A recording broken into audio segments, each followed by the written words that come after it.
which I signed up for. It's in beta version, and I could not figure it out. I don't know. So anyway, if anyone figures it out, let me know. I will work on it for next week, but I'm still using the old one now. Is anybody we know not here? Who's not here today? Somebody emailed me that they weren't going to be here. Crystal and Amy are back. Yay! Cool. Who else was not? Don wasn't here last week. Yeah, Donnie's back. I feel like somebody said they weren't going to be here today, and I've forgotten. All right. They'll let me know, or they'll watch the video. All right. We've been together long enough. I'm so short. Awesome. Cool. Yes. Is this positive feedback or negative feedback? Why am I not getting any? Oh, because I'm screen sharing. Duh. All right. All right. Very good. It's really fun seeing it twisted a little bit. You get a infinite spiral. Because did anybody last year? Did anybody try and connect remotely through there? Because it works. That works too. We did that last class. So that works okay too. Somebody had terrible pink eye, so we said, "You stay on the other side of the camera." Don't need to know about that. All right. Cool. Are there any enrollment issues? Is everybody enrolled now and nobody's been kicked out because I'm not paying? That will happen. You're good? Good. Cool. I'm not even gonna ask, Mark. All right. You're gonna let me know. All right. Oh, the book. Anybody buy the book? Okay. Cool. So what we're gonna do is we're gonna read half of it this week and the other half next week. It's a small book. So if it comes late, you can read the online version for that. Where are we? All right. So we're here with the Born Identity. That really has very little to do with what we're gonna talk about. But it has the word identity in it.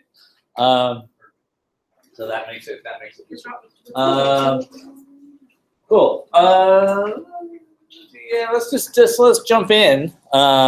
Before we start talking about the reading, I wanna do this little sort of short reading. Some of you, how many people had my 514 class back in credential days?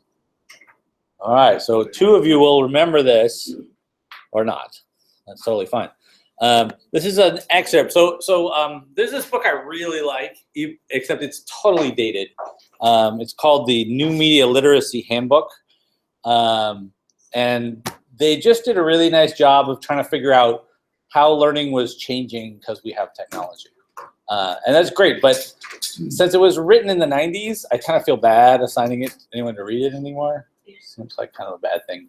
It's just a little too old for technology, even though it was very good. But there's this one part of it which I always like to talk about, which is where they talk about these 2 high schools in New York as sort of these are typical high schools, and they describe the way that these high schools are using technology. Keep in mind, this is the 90s. Things have changed since then. But it makes for a good discussion. So what I'd like to do is just take a couple of minutes here and read through this. It's a page and a paragraph. So maybe a page and a half. Here it's called the, I'll go grab the book too while we're at it. But take a look at that. And I know, we'll put something on the quick write. Yeah, quick write. Yeah, that's the ticket. Cool. All right. All right, does everybody see where that reading is?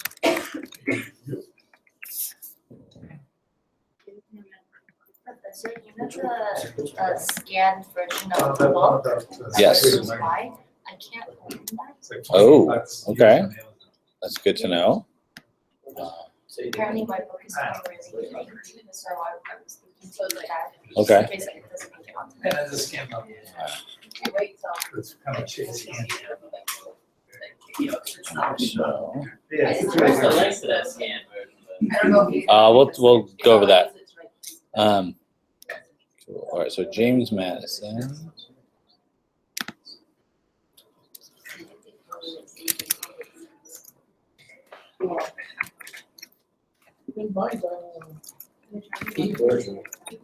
That's true. And you get it from the library. Because it's exhibition notice price 20%.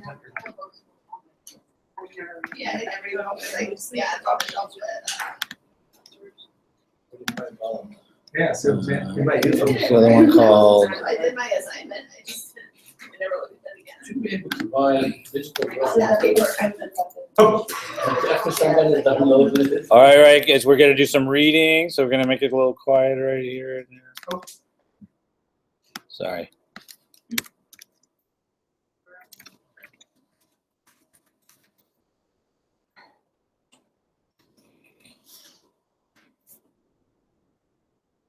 This book was written in 1999. Yeah, it's probably written a couple years before that. That's when it's published. That's it. Thank you.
Too loud.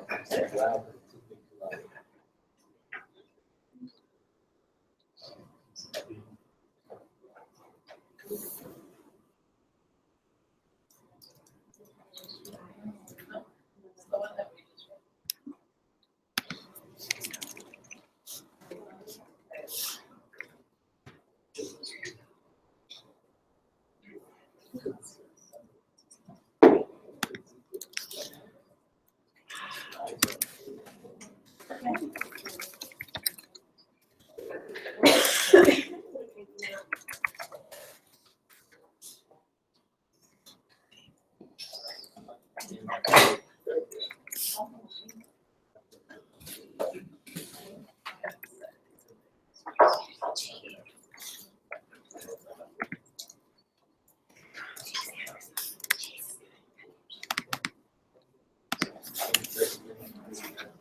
TMI.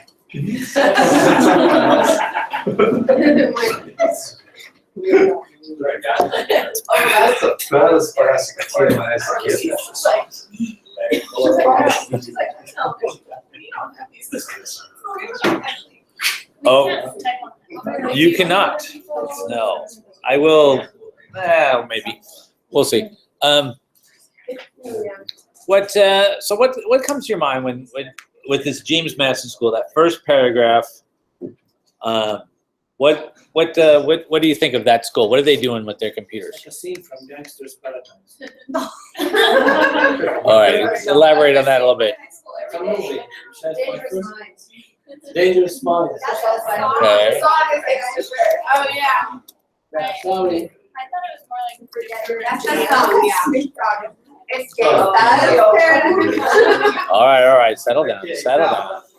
Just because we have pizza.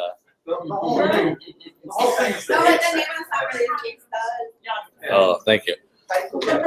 the whole thing, the whole tone is this idea of behavior. Cool. Right. So Orderly learning, too. right. So And it's tailored to their needs. Like, And it's balloons, gonna be balloons level 1, 2. No judgment. remind me what you said. differentiated instruction. Differ Pressure's on. instruction. Cool. Computer room is a haven, right? Cool. What else? What else? No judgment. No judgment. Unless if you're loud, they might judge you. But Oh, personalized, like individualized, like, hello, Billy, how are you today? Which the writer says they don't get in their other classes for the most part. who gives them that individual? The machine does. All right. Yeah, software program. The software is. All right. Also, the teacher's more like facilitator. Oh, Right. no, but differentiated is different from personalized. Personalized, I mean, differentiated refers to the intellectual content. The personalized refers to making the human contact with the kid. The fact that the class cares about the kid. Who cares about the kid? The class, well, the class, the computer. The computer cares about the kid. Yeah. That's a weird statement. Well, I don't think so. It's supported. It's supported. But it was also. I can tell you how to use it. The one program is- Right. It was separate. Uh-huh. So yeah. So what were some of the key differences you think? Your older classes were chaotic. Yeah. It was very calm. And now the other classes, the other ones were calmer guided and the students were chaotic. Yeah. Cool. Right. So this seems pretty good, right? Yeah. Except for the one missing But piece, but it's- yes. But I mean, nobody has said anything negative about it. So I can. yeah. Well, it sounds like the program I use in my math intervention class that my kids hate. So, yep. All right. So it sounds like something they hate. Yeah. But There's a distance to it that you don't have with humans, like, Yeah. because the computer might be giving them what they need as far as instruction, it's still distant. I'll put quotes in this personalized Oh, this because if it doesn't Yeah. involve a Yeah, person, but this author maintains that it has that effect on the kid. it is individual interaction Right. from I a. think because if the teacher's not really monitoring and looking at their Mhm, work and how far they're getting, there's no accountability, they can stay on the screen forever. mhm, So mhm. that's what comes to mind. Yeah, that's. Yeah, But the teacher has a screen and can watch all of them at the same time. That's true. does it say that? Yeah. Yes. I thought it just said she walked around. She does that too, but she has an option screen. Uh, This is high Or tech we don't 1990s. actually know. They have Like land school. Right, it was like just. Okay, let's move on to the Richmond Academy. Tell me what you think about the Richmond Academy. What do you? Actually, can I throw one more thing on the top one though? Working class. That's actually a key concept. You gotta explain. Because what is the education you classically want for the working class, which take a role in a factory job? I mean, it's the whole factory motif of education since the factory. I'm gonna hold off on that. We're gonna get into that. Okay, cool. I wanna. We're good. Yeah. Roman key was seminar. Small s, I think. All right, Richmond Academy. Someone's yelled out exploratory, collaborative, I'll throw an upper class for if you want to hold up. It's noisy. also a respite from the regular school environment. It's a different kind, but I mean, from directed instruction and rigorous Right, test it's analysis. Uh huh. It's a, Yeah. Hands-on. They both are. Yeah, they're both respites, it's fine. Yeah. And they're interactive. I think the big difference is, the second school, they were using the computer as a tool for something they couldn't do in the classroom, whereas James Madison was basically just replacing paper. Yeah. They're using the computer for collaboration. So you're saying And theirs was an improvement. they were say it again. They were using the computers for what? More like supplementary.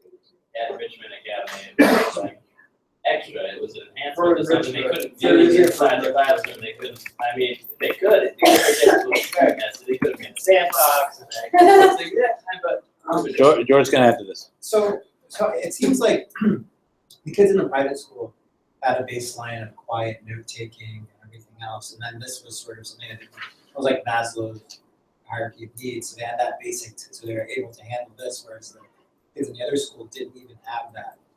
So quiet was their baseline. So, you know what I mean? Because at the end of it, it was saying that no matter how dedicated teachers were, so chaotic. So it was this next step for those kids while the other kids were ready for something beyond? Is that Yeah, it's kind of where you're like going?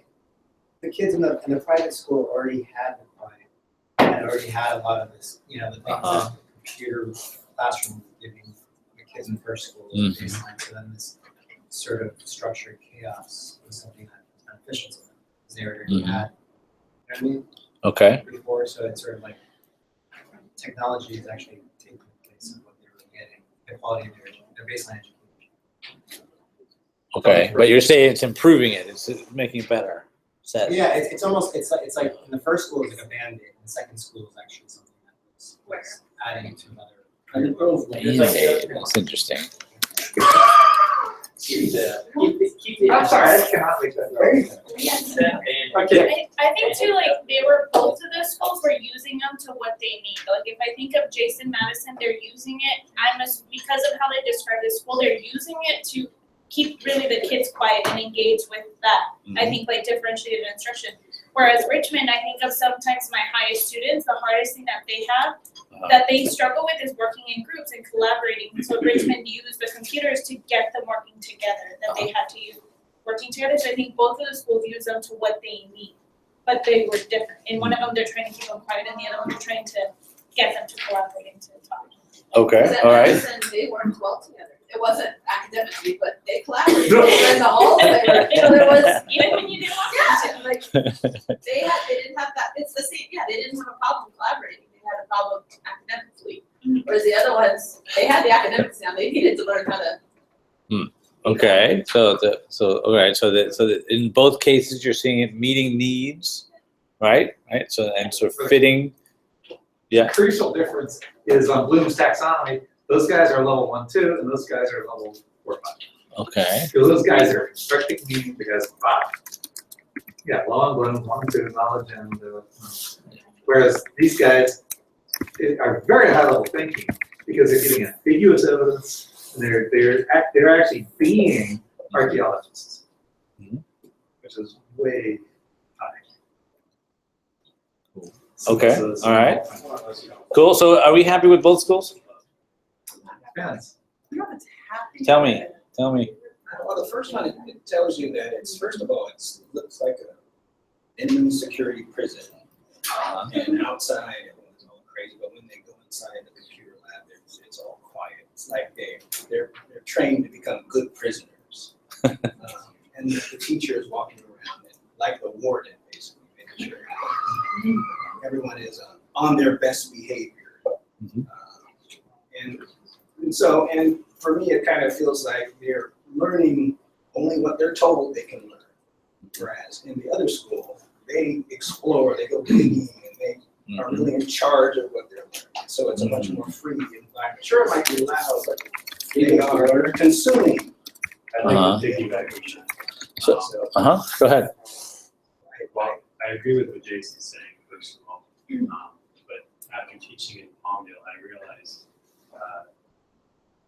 that sometimes certain dynamics or students need that structure. Like you mentioned though before, when they leave it, it's chaotic and it's crazy. And I know if I were to try to do one of those lessons like Richmond Academy with the wrong group of students, their archaeological findings would be all over the classroom. Somebody would probably get a piece of glass in their eye, and it would just be a nightmare. We don't want glass in the eye. Okay, so Jason said that students are in charge of the learning at Richmond. Who's in charge of the learning at James Madison? The system. The system, there's a system. But to be fair, it's It's like, like it's either way, it's sort of it's the same. fair, it's like, it feels like a lot of judgment though towards this other school, like, I don't feel like I've taught in a quiet, calm school now, but I've taught in like Compton and stuff where it was like crazy, and it was like, I feel like it's just not fair, like, we're passing these judgments, and if these kids are like motivated to be self-learners, maybe this isn't the best use of it, but like if some kids are like looking for a challenge beyond themselves and they don't want the distraction of others. Okay, so you're saying that this could be a good thing for that school, Yeah. right? Right. Is it fair to say that the Richmond Academy, they're sort of rearing the students to be leaders and take initiative, whereas at the school, they are sort of taught to conform to one mode and not others? This kind of gets at what the point that Mark was making before about sort of the purpose of the learning. So what are we learning to, if we're at Richmond, what are we learning to be? Leaders. For the elite. Right? And the other school, they're learning CEOs. how to be critical thinkers. Which in the old factory days worked pretty well. Factories have gone a lot. That's what I. What, how do I finish this? What are students learning to be? He said factory. Student jobs. Yeah. This reminds me It of was a study. Mm. the video that we watched about Search. teaching students to become, I forgot what he called it. Was this in Chang's class? No, the video that was assigned to us to watch. Oh, yeah. Okay, gotcha. This year we had a video. That's last year. Last year. Yeah, last month. No. You're talking about this video? This video. Yes.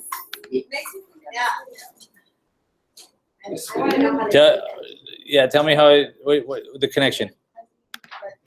I feel like in the Richmond Academy, we're allowing them to become these entrepreneurs. All right, entrepreneurial learners. That's the big phrase, right? Ooh, that's nice, I like that.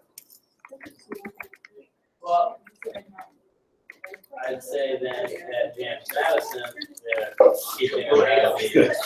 Yeah, it's not even close. I'm not even gonna get a suggestion. That's what I do. Yeah.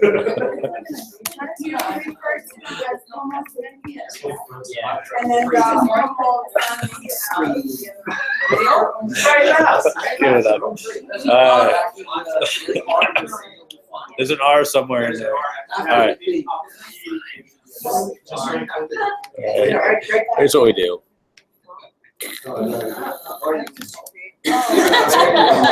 Ah. Control shift V.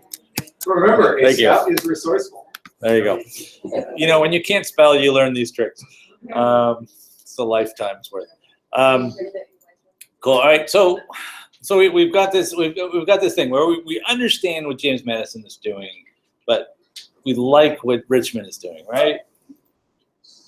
So, so where I'm going with this is this idea about digital divide. You've already heard this phrase before. What's digital divide? Some people have enough from it, and some people barely have scratching the surface of the potential. Okay. Yeah. More. I think this has to do with the availability of these resources to kids, or to families for that matter. You go, a kid that doesn't have internet at home, boom, digital divide. So the ones who are well endowed digitally, which now though the cell phones, the smartphones are bridging that in great measure. Much more than 5 years ago. I mean, yeah, technology is becoming everywhere. Yeah. But it also has to deal with an academic use of the phone. So a lot of the kids have them, but they don't know how to use them to gain academics.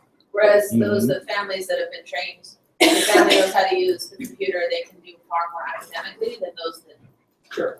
I read Right. something recently about the digital divide, which defined it as people who are connected, are aware of what's happening in the world, and they have a say, they get to participate and say things and share things. Mhm.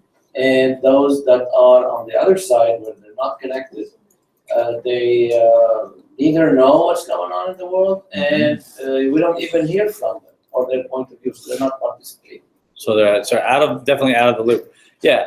So the sort of first level of the digital divide is some people have lots of technology, other people don't have lots of technology, right? There's a gap in how much technology people have.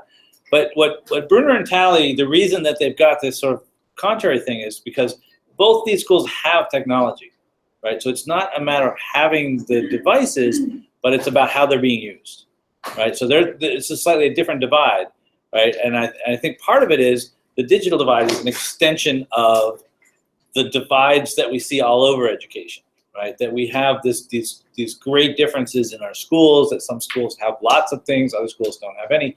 And so we see this, this big, what's the book that Kozol wrote?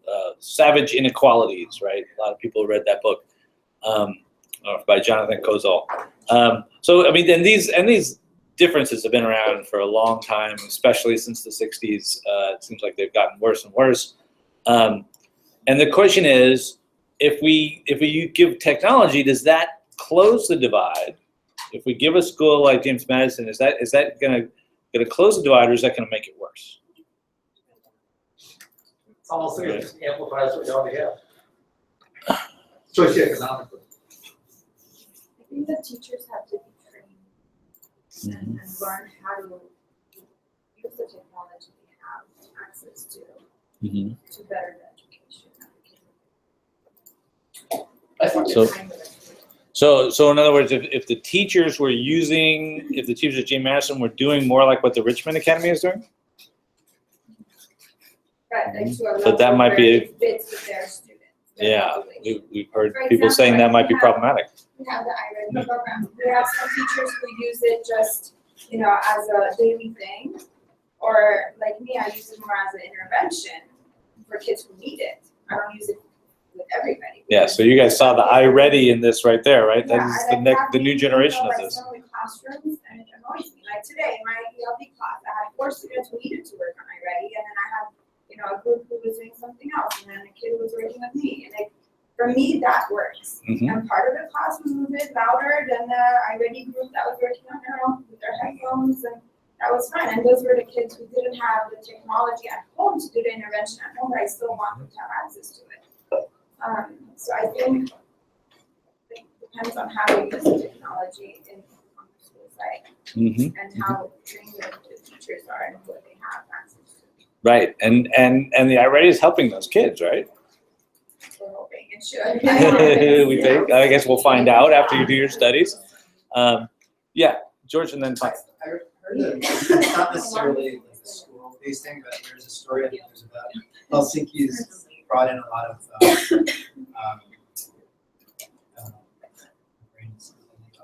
refugees. Yeah. And so what they did is, wait, you said this last week, right? Oh yeah, Free. I read more. That's amazing. I was just thinking about that just now. It's like, this whole thing about identity, like part of the identity is what you- Become finished. to become finished, so sort of like to bring that identity. So if, for example, if the school were to just, give everybody computers or something, it's the same sort of type of technology, then they probably get to a point where the second school was. Just because, it's like the first school, they had so little access to it that they had no identity. So they're just very passive, whereas the second kids were used to it, so therefore they were able to do more themselves.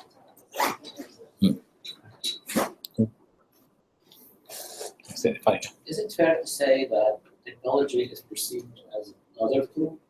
So things are gonna go the way they're gonna go anyway. It's just that what you bring into the classroom as a background or identity. And that thing is sort of defines how you're gonna use technology, whether constructively or otherwise. Well, so yeah, and Mark's saying it actually amplifies whatever the sort of Amplifies or suppresses, I mean, it can go either way, it's just what you bring with you. Whether you're gonna bully others or just create an awesome website. But all this fits into your book, into that passage you had to read. It's all the same thing.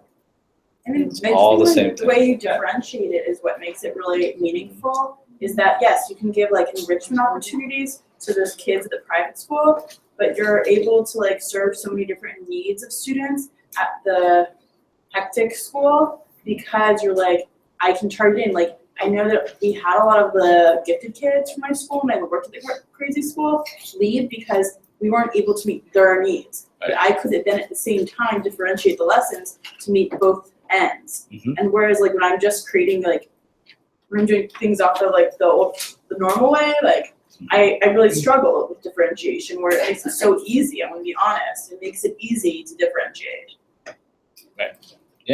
Yeah, so what they're doing, James Madison, I think we're all agreeing that seems like a really positive thing for that school, and yet we're still uncomfortable with it because it's so different than what Richmond does, and so we want to sort of see. And it's not like there's an answer that says, oh, everybody should be Richmond, because everybody can't be Richmond. You can't just turn that on.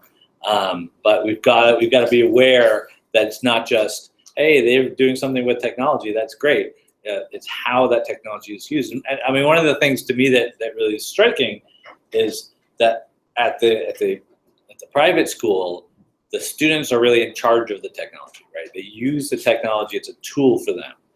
Whereas at the other school, the technology tells the kids what to do.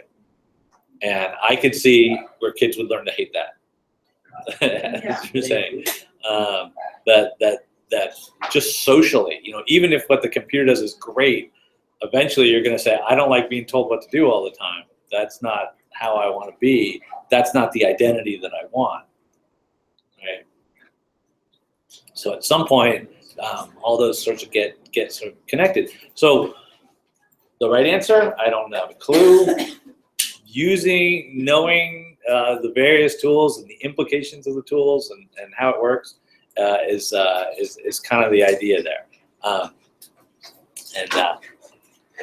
Cool. I don't know. Any other sort of thoughts about this? And then let's get into the reading a little bit. There was a scene in one of the Bourne Identity movies where one tells the other, we gave you a Ferrari and you treated it like a lawnmower. So that comes to mind whenever we have a fancy schmancy computer lab in a school where they're not doing it correctly. Mm-hmm. So just I'm saying, yeah. Correctly, No. they Cool. might think it's correct.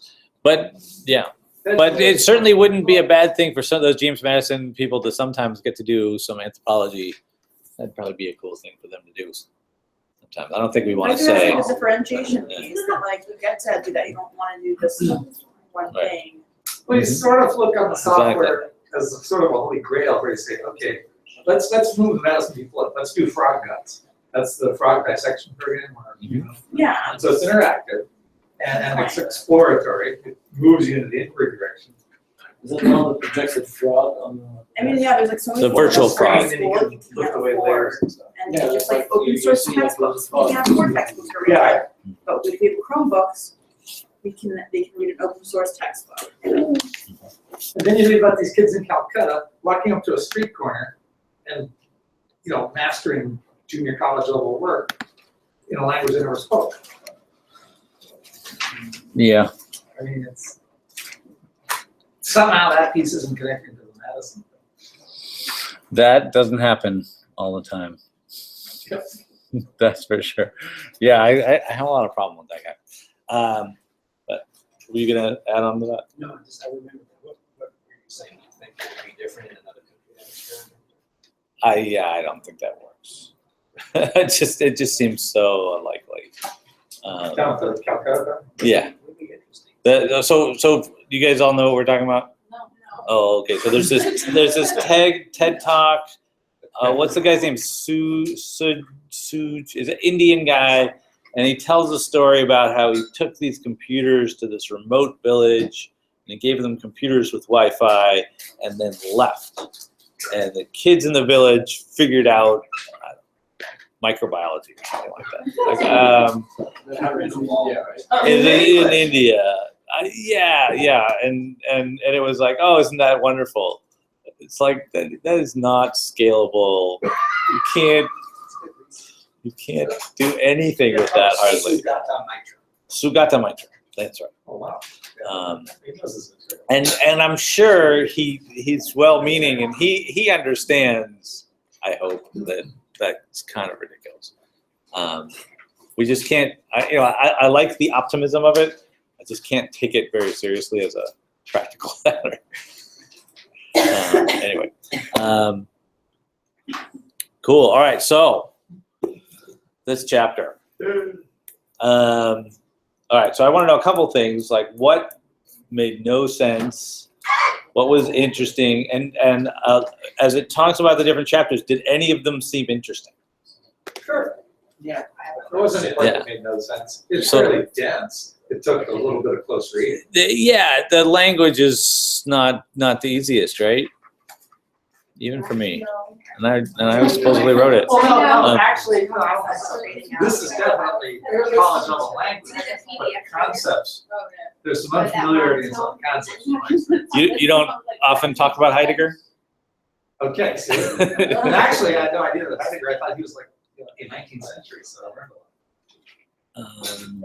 Yeah, he was a while ago. I got confused when he talked about agency. It said, Cool. on the bottom, it says, according to this research, in accordance with Heidegger, technology is situated within the meaningful histories of individuals and communities, and its impact is largely determined by the agency of those who manage and harness its potential. Oh, that's cool. Which I understood what it meant. This is our The agency implies that the person using technology is an actor, is a person making choices, is a toolsmith, Mhm. conscious toolsmith. Is how I read agency. Yeah, agency is like productivity. It's doing stuff. Your agency is your activity, maybe. Yeah. So Heidegger's talking about the big technology, right? Not necessarily computers, but technology going back to the wheel and everything, and how technology is part of human activity, connected with the human activity. And so it's not like it's this new thing that comes from outside. It's like, no, it comes from the way people work. And I always tell people that computers were invented by lazy people, because somebody didn't want to have to file those papers, and they figured out a better way by inventing a computer to do these kinds of things, right? This is why we have technology, because we don't like doing it the way we're doing it, or the way someone tells us to do it. So we find a better way. How can we use that quote? I want to use that quote with my students. Which was the agency one? No. Computers were invented by lazy people. I Absolutely. love it. That's why we have them. That's what they're there for. Well, you like that one? I don't wanna multiply over and over, I'll invent the X. I don't want that over and over. So who's Heidegger? Anybody know anything about Heidegger? We told us this. The early existentialist philosophy. Is that He the was case? painted by his, these were painted by Thorndike, his, Oh, sure. with the Nazi party and stuff. Wait, what? But he had a huge influence on Jean-Paul Sartre.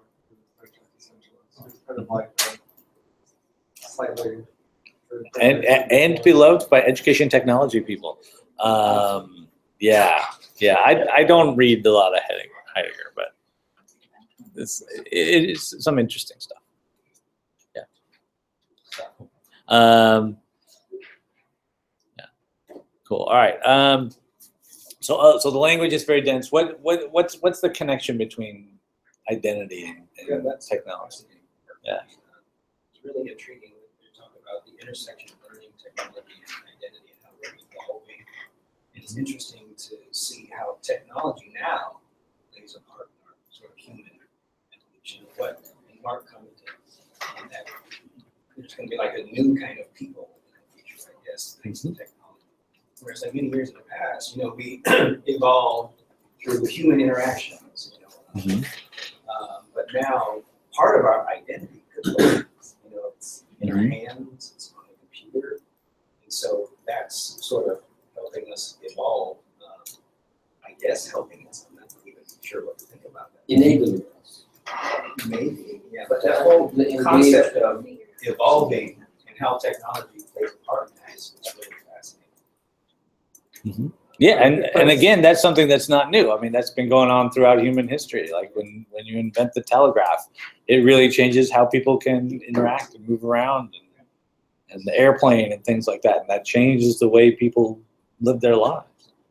I like the example you put in the forum about the community in Japan. It's so bizarre. I know. I was like, oh my god. So tell us a little bit about it. It's and if you have Showtime, there's a show called the Dark Net, and the very first episode of that season talks about the subculture in Japan, where single men who develop this relationship with a virtual woman, basically.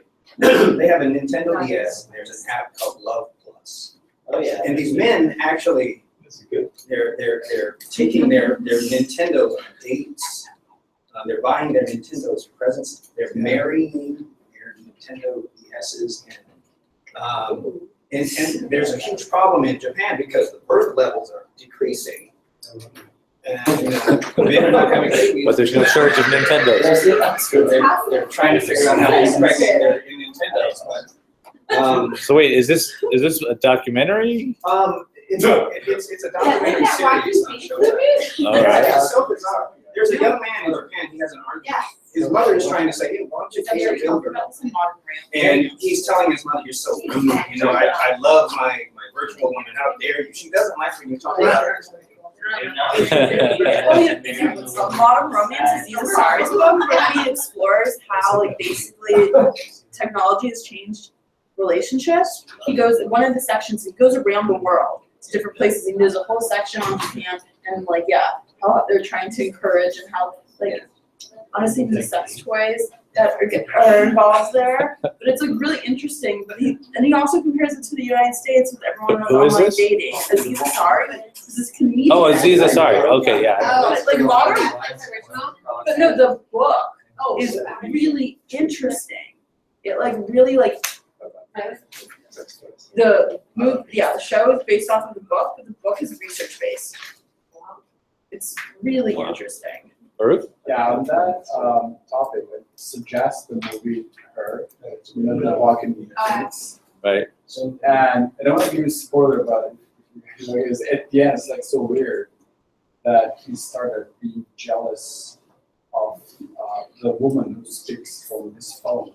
Because that the same woman, the same words, but actually dating all other people who's using the same phone. You got like so jealous and they just break up. It's so real. It's all it's pretty much the same. Yeah. So people are just gonna have to get their own voice. Clearly, can't all have Scarlett Johansson. But going back to identity, like that people can.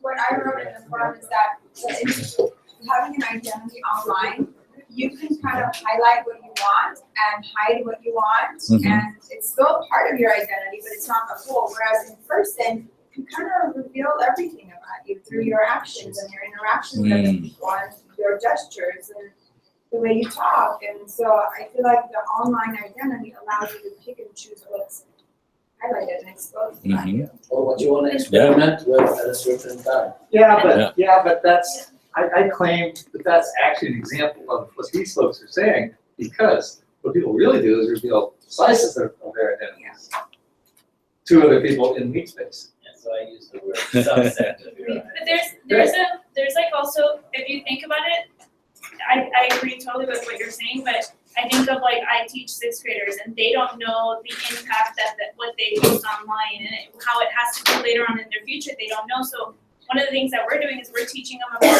like, digital citizenship and about their digital footprint, because if you think about it, you're showing them that, but when you're young and you don't know that that's out there for 20, 30 years later that they're gonna be able to see, they don't know what kind of footprint they're leaving behind. So it's also, I think, part of identity, and this is just like my little soapbox probably, but teaching them about like their digital footprint and what they're gonna leave behind, because they don't, who's gonna teach them that?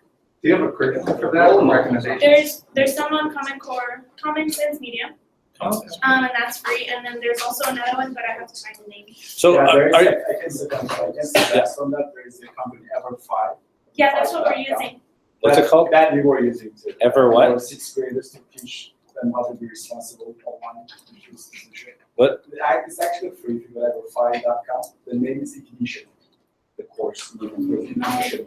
Yeah, I can email you. Okay, Can you cool. send an email to me? Yeah. That'd be cool. Commonsense.org is, I think, the website, and that's also free. It's online and PDFs and Facebook. Oh. All right, well, let me ask you a question.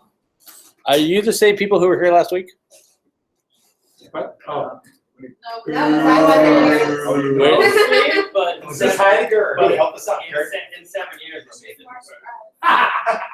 yeah, more So stress. so how do we know you're the same person as last week? Could be a different Kyle, could be an imposter. I do have a plan. Evil. Same for you. That's deep. I don't have a That's too You confusing. don't have Two to. of you, I- You know what? A man. How do we identify people? We recognize their face, right? Things are much more Which is why the movie Face Off was a mind blow. Yeah, because that's all attitude. No, but I think it works here. It could you really, if you Face Off again. In the movie, not only did they have to switch faces, but that wouldn't be convincing enough. So they changed their voice, still not convincing enough. They had to act like each other. Yeah. As best as they could, and there were things that they couldn't emulate perfectly. There was knowledge they didn't have, and so they'd slip up every now and then with audition. right. So my movie reference works. Excellent. That very good identity movie for sure. What's it called? The movie Identity. Face Off. Oh my god. It doesn't make a lot of sense, but it still is fun. Is it also, if I may say, when you have an anonymous survey? Hold on. Shh, shh, shh. When you have an anonymous survey to fill out, your opinion is different. You could be very harsh sometimes, This is true. or otherwise. Where do we see this? How do we know this? Trolls.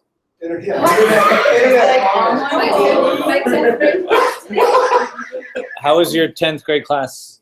I put in the forum, they discovered that new PowerPoint Collaborative has chat feature. And they have only been together for a week, and most 10th graders in an honors course don't talk to each other because they don't know each other and they live in their little world. Mm-hmm. But as soon as the chat feature was alive, the commentary, well, you don't know how to make a slide, you should do that, like hypercritical commentary on how to make a PowerPoint slide, which personally I find hilarious, because it's just PowerPoint, guys. But, and then one kid finally spoke up and said, you don't even talk to me in class, you couldn't identify me if you, well, your name's on here. Yeah, but you couldn't identify me. So then the kid turned around and was like, yeah, you couldn't.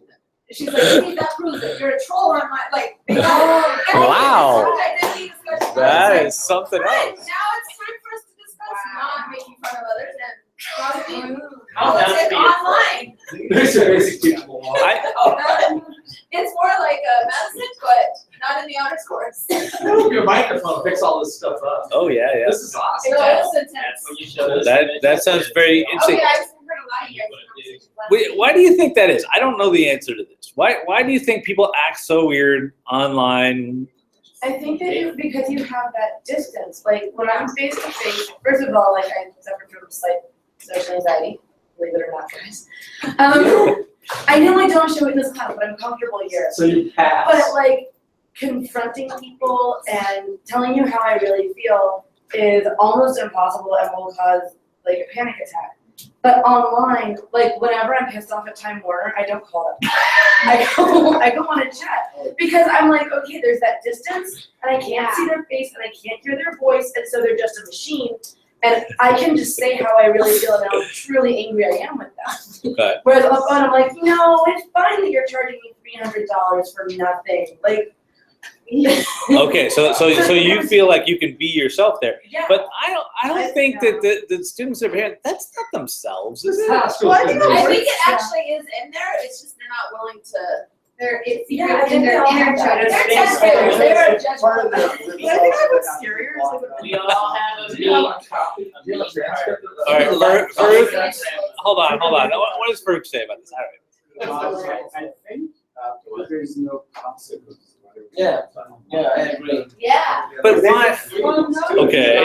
They don't realize it. yeah. I don't think that's it. Like, They don't see this. We actually. Like, okay, so I do a lot of online dating, and like guys are so horrible on that. They act like such pigs.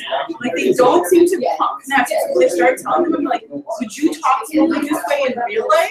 There's no accountability. I don't understand that. I don't understand why you can act like that. Because you don't see like somebody's face. Like if I told Carol something like to her face, I'm gonna see her reaction right away. Whereas if I sent her an email, I'm not gonna see her reaction. So I'm not gonna like Karen. If I see it right away in her face, I'm gonna feel bad. Like, oh, I hurt her feelings. But if I do it online, I don't see that unless like they post something in return. But even then. So do you have to be more exaggerated online in order to get a reaction? Is that? Oh, Carol. I don't know if that's true, but sometimes when you're reading something online, you don't have the context or connotations, and it's easy to misread emails. Yeah. Okay, Ryan, what do you think? I'm thinking the opposite. It's a release. As a teacher, and all day, every day, I'm nice and happy with the students. But if I saw one of them online, I'd be like, "Watch them go." But it's just a release because every day we have a society structure, rules that we have to follow. This just a little like you can say what you're just thinking. But why can't we just say that? Nah, Just tell him he's dumb. He's not gonna fire you. I don't like you, Mike. Okay, no. Here's what's happening. That was a joke. Yeah, here's what's happening. I don't think the explanation of no accountability is a satisfactory explanation. Because there are situations where there is accountability, yet the instinct to do that remains. I think it's something else. My guess is there has to be research on this. My guess is that because of how the brain channels an interaction with a human being, and through all the little empathy centers and the neurons and the whole schmear, okay, there's some set of brain pathways that are in play when I'm talking to you as I am now, yet when we're doing something with a dippity dip on the typing, it's a different set of brain pathways. I almost guarantee that's what it is, which disengages elements of the emotions that we use in normal conversation. Now, there has to be research on Do this. a Some sort functional of- MRI. Yes. And then I'll believe it. There has to be research on this. It's too obvious. You type I have to know Yes, history yes. of it because I hear the same kind of phenomenon of talking about Japanese behavior outside of Japan during World War II, behavior towards Chinese and so forth. Japan is, they're so bound by cultural norms that respect conformity and proper treatment, respectful treatment towards people, that once you bring people outside of that cultural milieu, everything falls apart. So we have norms that we have to behave by when we see people face to face, that when it's an anonymous audience. And I personally think there's even a difference between talking to somebody face to face and talking on the phone. Oh, big time. Mhm. Yeah, when you're on the phone, you can, when I've talked to representatives, I'm ruder on the phone than I would be in person.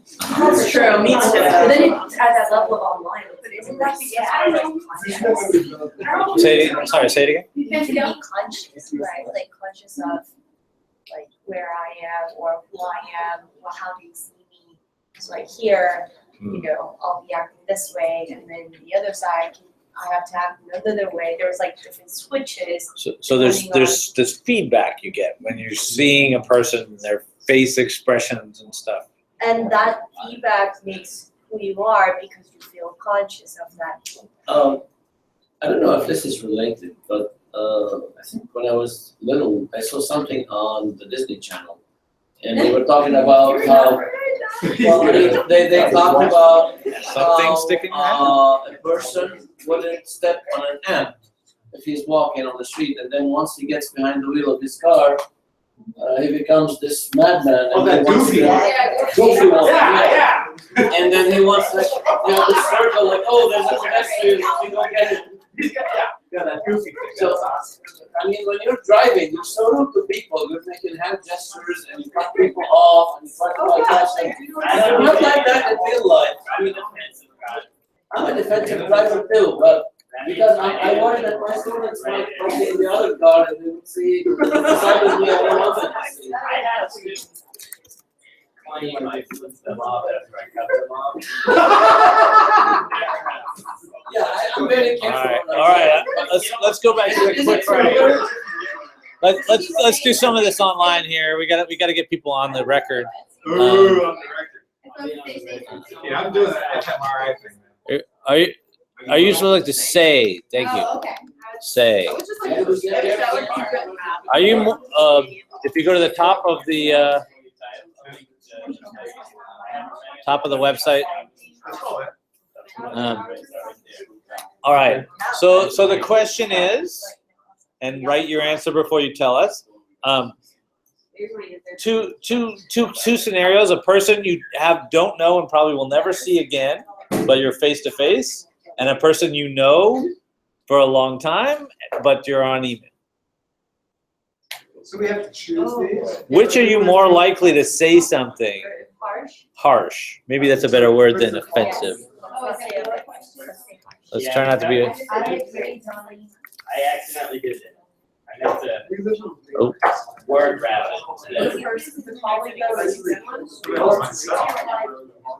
The one with the link in. Oh, I got rid of the link. How big a cell did you make? I'm not saying you have to. I said, which are you more likely? Thank you. I would never either. Oh my God. I'm gonna see. I would want to write in my phone, You're right. I've already been enrolled in that. All right. I know there's a- Yeah, well. You wanna read them? Yeah, good. So then, that's all that. Yeah, representation on them.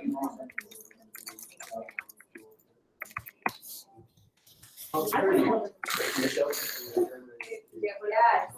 Whoa. These important. Emails or texts? I don't know. What's the difference? Is it different? Yes. How? I don't email when I'm drunk at night. And not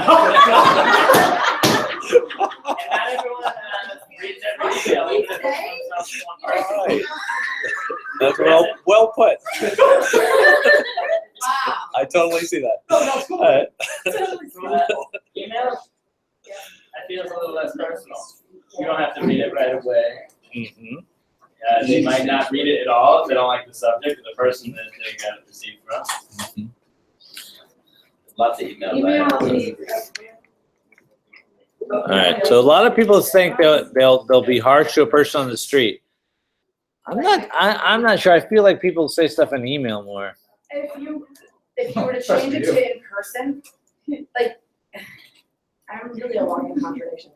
When it comes to talking to colleagues, like, I would rather tell them to their face that they're pissing me than in an email, simply because I don't want my boss to know that I actually said it. I've sent Yeah, that wasn't. That's why it's That's a good. For sure. Very smart.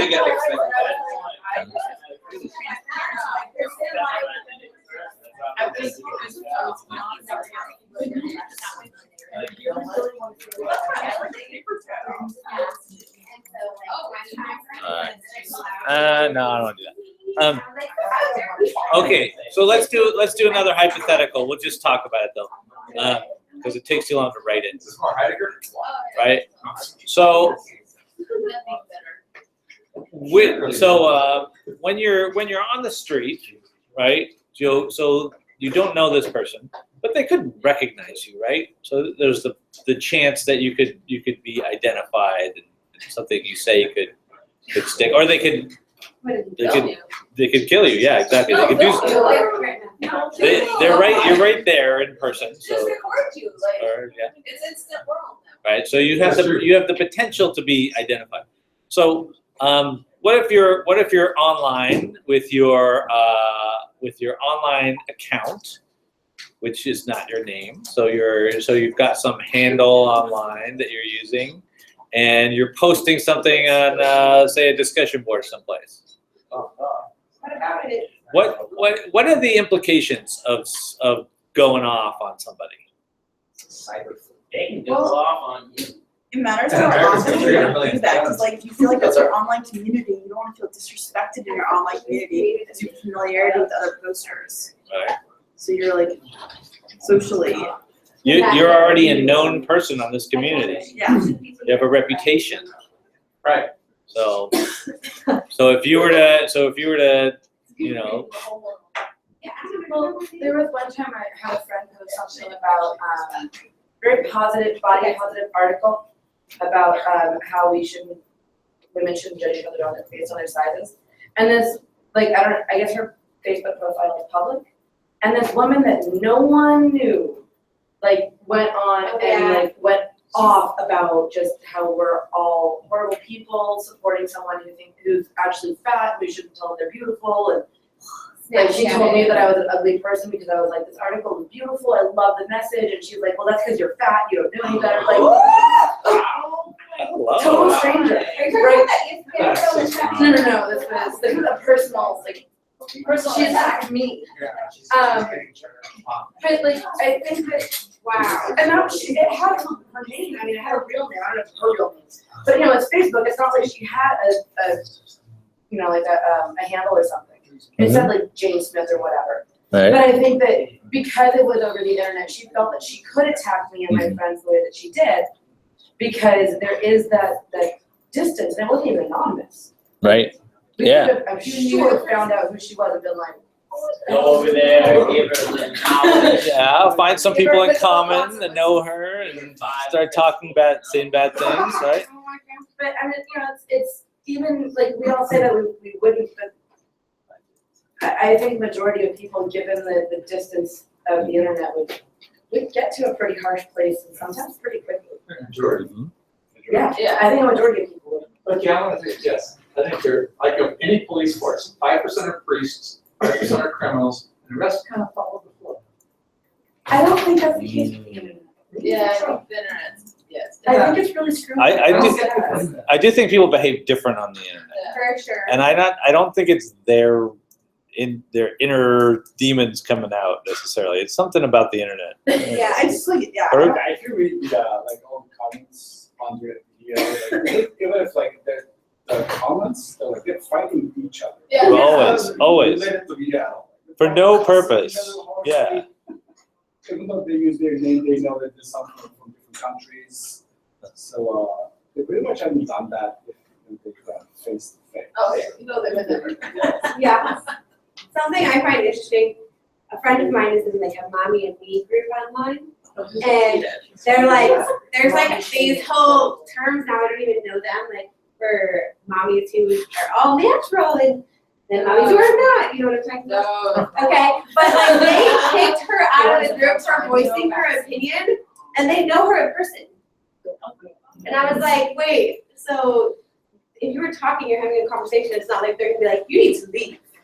You can't be in this conversation anymore. But it's interesting how an online group, whoever is in charge of it, the administrator can say, no, you're gone. Mhm. So they don't follow their code of like. Yeah, she had said something about how she thinks that if the kid's not vaccinated, don't bring around my kid, and they got like mad at her and like kicked her out of the group. Mm. Did she come back on with another ID? No. Or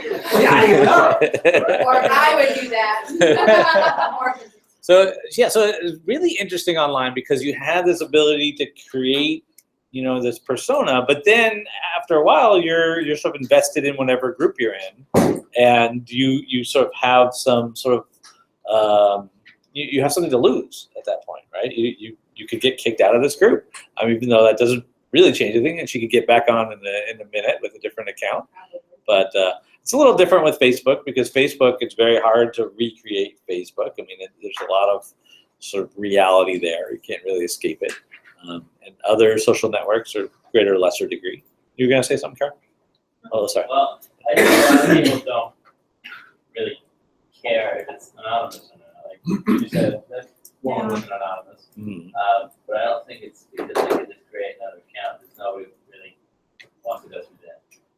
Mhm. Well, I think No, because most people, I think Yeah. it might I be. think she was over it eventually. So you said earlier, people online, they get to create the identity they wanna show, right? Yeah. They have to increase their, I don't know, what they think of themselves. They're showing what they want to show. They're liking themselves more online because they get to show exactly what they want to. Maybe they're overconfident in themselves and they think they're better than other people in that sense. Well, it's like with all the online dating apps, they use your real photo and your real name. And like, well, hopefully, I don't know. But I'm like, because hopefully we're gonna meet up at some point. But like, I've had so many guys call me fat and ugly and like horrible things, and I just don't get it because it's like I then have seen so many of these men around the city.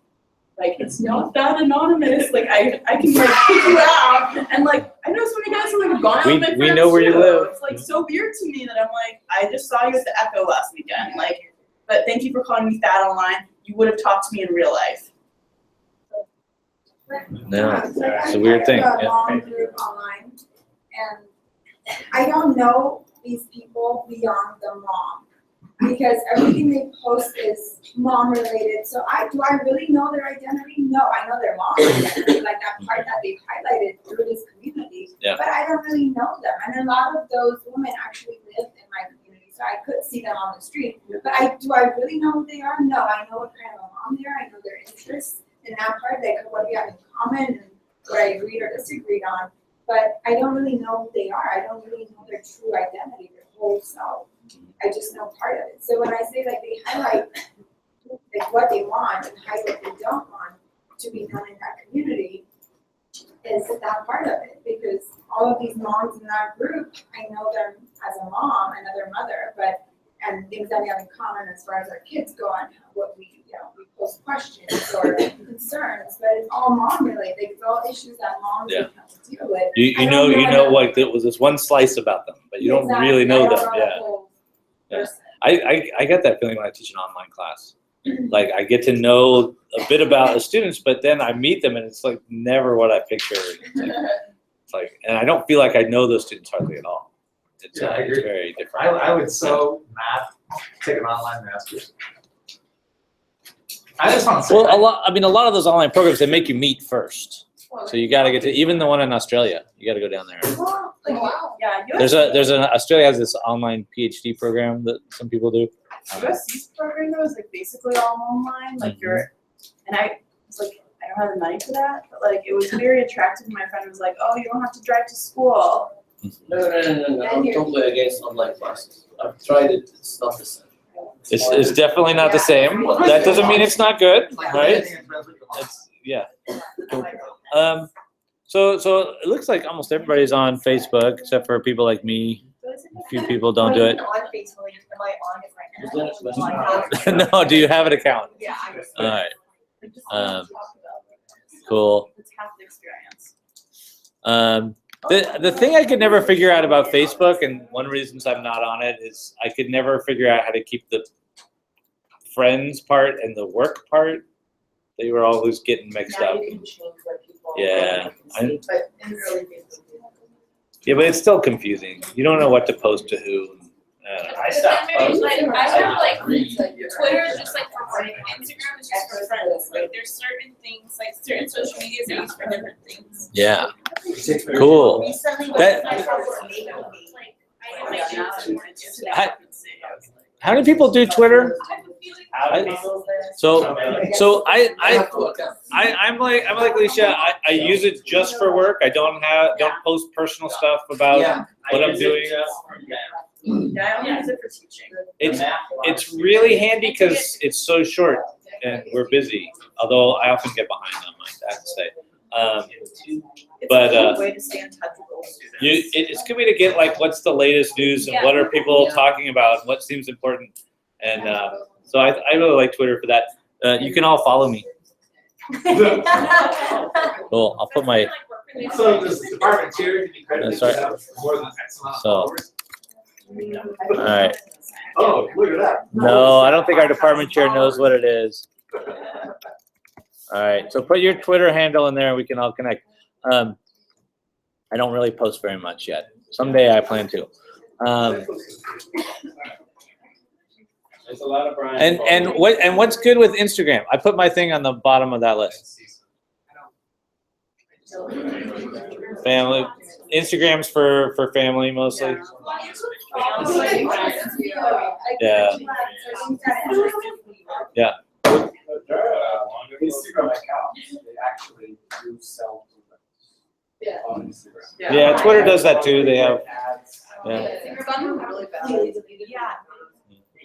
Anyone who's like around the I don't know. Cool. Does anybody not do any of those? Like zero? So you just stay off the social media? Oh, no, I'm all over. Excellent. Do you follow Kanye? Okay. Do you follow Kanye? Like you said? No, I don't, but I follow his news. You have two different accounts. No, the first one was for the business, the second one was for the school and the students. And I still have both, but the school is more active. I didn't quit Facebook, I just quit doing it, because I realized that I got stuff I gotta do. And as you happen to know. There's that problem. Okay. No, seriously, because I've had got a lot of value out of it too, and a lot of really good writing, a lot of quality people, and curiously, none of the negative experiences which other people here have described. And I'm very taken by why that might be so. I don't have the answer. But some of the stuff like the mom business or the business people, controlling people, I just don't get that. And my main stuff is politics. So believe me, there's plenty of opportunity. Oh, yeah, there's a lot of. Oh yeah, that sounds like trouble. May I say something Go to my about step Facebook? where my mother-in-law. I haven't tweeted since Got it? To me, Facebook is sort of a way to connect with all my friends that are all over the planet right now. This is cool. And I have friends in Europe, friends in the Middle East, friends in Canada, friends here in the States, in different states. And I reconnected with most of my high school buddies over on Facebook. Plus, it's a good way to keep up with the family because we have family also all over the place. And my mother-in-law got into a fight on Facebook with her niece, and we were all reading because over some veggie pies that she didn't like. It was like such a funny thing. Did she to say watch. something online that she would not have said in person? I guess so, yeah. She went like, these are horrible, they're disgusting, what do you mean? And then everyone got so offended. And we were all liking the comments. They look really ugly and they defended each other. You know what's dead now, but I still have his live journal when I was in high school. And it was like early communities. Okay. Like I posted all these like diary open entries, and my friends would comment. Okay. But I also joined communities. Like I joined before I went to University of Arizona, the University of Arizona community, and my oldest friend from college, we met technically online. We like to say it's like, but we felt super weird about it because it was like weird at the time. We thought. Meeting But, people like, that was online, how that's we crazy. met before we like got to college. We're like, "You gonna be a freshman? I'm gonna be a freshman." Mhm. And just an online community, and then in real life, pretending not to know each other, and then kept ending in classes together. And sooner or later, It's inevitable. destined. Yeah. Actually, there's a weird thing with Facebook. My last thing, I promise. Because my ex-girlfriend and I went to the same university, there was a group for the university students, and she actually sent me an invite when Facebook came, like, she wants to be my friend again, showed my wife. Don't do it. Oh, wow. I didn't do it. Don't be friends with your ex. There we always get They're lost. just creeping. Why so far? How are you doing? Say I'm doing fine, you don't need to know, bye. Was that a 30-minute call? Oh, going back to the article. I was like, so my sisters would just stay. We're friends with my ex-boyfriend. I'm like, why do you want that? Okay. So let's wrap up the reading here since that's totally what we've been talking about.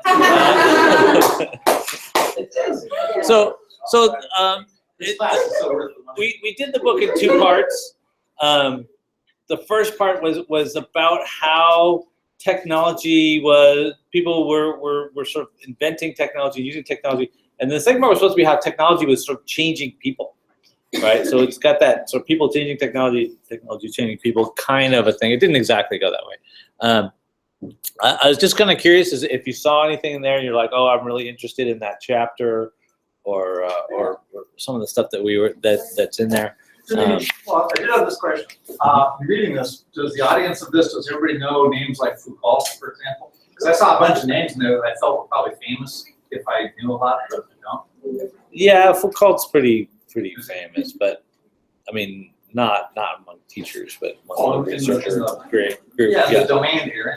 Yeah, but people always drop names that people don't actually know. That's something that's sort of universal. Is you pretend like everybody's going to know this, and people don't. They did hire. Yeah. Kurt saved us. Yeah, there's Foucault right there. Yeah. Foucault's more fun. Cool. No, there are a bunch of chapters that look pretty interesting. So yeah, so the chapters are things like digital photo journals of young children, digital storytelling.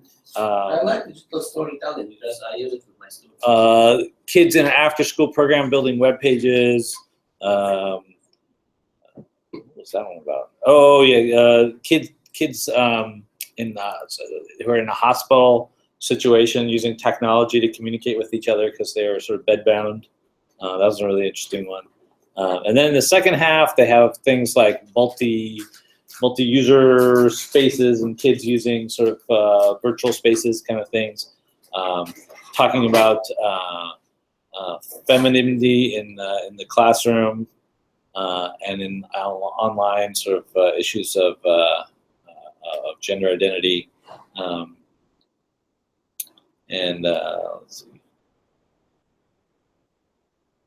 I guess that's still kind of the same thing. Okay. Oh yeah, so there's two about this thing called Yville.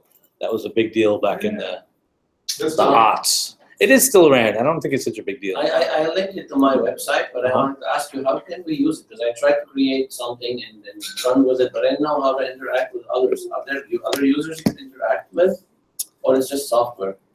Yeah, I think that the way it is now, like the first time you go on, you're all by yourself. But there's lots of people on the site at all times. So after you sort of been through their probationary period, and you get to see everybody. No, I didn't create it. I worked in the very early days of it. It was created by people that worked upstairs from me when I was at Caltech. And then they became a company because everybody was making companies back in the 1999. So it's safe for kids. Yeah, so it's a really good site for kids. Anyway, there's a couple of chapters about that and stuff on that. I don't know that we're all going to read any of this, but if you guys are interested in any chapters, I'll be happy to get you copies of stuff. Pass this around one more time. The storytelling. The digital storytelling. That's a really good one. It's like storytelling. I call it. I call it e-story. I have a project for them. Cool. Can I go back to an ed tech question? If I'm reading a big PDF like that and wanted to make notes, I know we've discussed this in ed tech before. Mm-hmm. What's the good way to do that? PDF master or training. And so you can make notes and put them You make no timeline. So it depends on how it was scanned, right? So so that one is not a scanned document. I think it was a saved as PDF document. Let me verify that. So, and you can tell because you can highlight the words, right? And so there's lots of programs out there that will let you do highlighting and then save your highlights. I use one called Foxit PDF reader, which is really good. It's got some nice annotation tools, but there's lots of them. What was the one you mentioned? If you're on Mac, preview done. Yeah, you can do it in preview. That's the Mac. Yeah, the Adobe is sort of, sometimes it works and sometimes it doesn't. I have Adobe Acrobat, like the ones that make things. You got a relic. I don't know. I gave up on Adobe. I love it. I only use that. $20 a month. No, I own the software. Oh, yeah, they don't do that anymore. Oh, I own it. Yeah. They don't take it away. I have the CD. Oh, there you go. One day So, you won't even have a CD drive. Yeah, it's like. Nobody's got CD drives anymore. Like, can you put it on that? Yeah, I have a portable drive.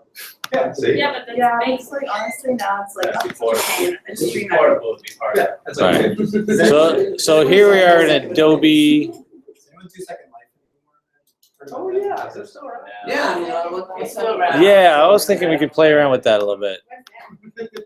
It's cool. It's fun to play with. For a while, everybody thought we were going to do all of our teaching in Second Life, but that didn't seem to happen. Seminars and stuff in Second Life. They have concerts. Uh-huh. 10 years ago. Mhm. I thought it was fun. It was fun. It still is fun. Or Sort for of. like a quick minute, they had the Sims Online. Mhm. I had that too. That was fun. I think the key thing, your article was business, making a three-legged stool for a learning thing. That seemed to be your guys' thing. Exactly. You know. Right. And that's because there's a lot of stuff about learning and identity, which is really what we're going to read about this week. Right? So what are we reading this week? Something else, first half situated. This one. Right? So so we're reading about this and I think I talked about it last week. So it's a very important book, connecting identity and communities and learning. Now, what we're going to read this week is the first part. There's like an intro, which is there's a bunch of forewords. You don't have to read those. And then you get to section 1. So I think that's on page 27, 28. Is it the situation? 29 actually starts. So it starts with part 1, and that's only, what is that? 29 to 43, so that's 14 pages or so. That's not huge, right? From what So, page to what page? So 29 to 43. The scanned copy is not. Oh, no, I take it back. Okay, so it's the first 2 chapters. So 29 to 58. It won't. So that's not too bad. That's a separate issue. So that's 30 pages. It says your PDF does not exist. Hey, your scan's busted according to Kyle. It's not found. Maybe it's because it's under PDF. Oh, yeah. No, you know what? The document was so big, I put it on the server outside of Moodle. That's what it was. Okay. All right. Well, I'll fix that in just a minute. So we can see that. All right. And then starting on page 61 is what we're going to read for next week. So read up to page 60. Yeah, you don't need to read all the forward stuff. So 29 to 60. It's not easy reading. I'm not going to lie to you. But you will get my underlining and occasionally writing in the margins. So I get your thoughts.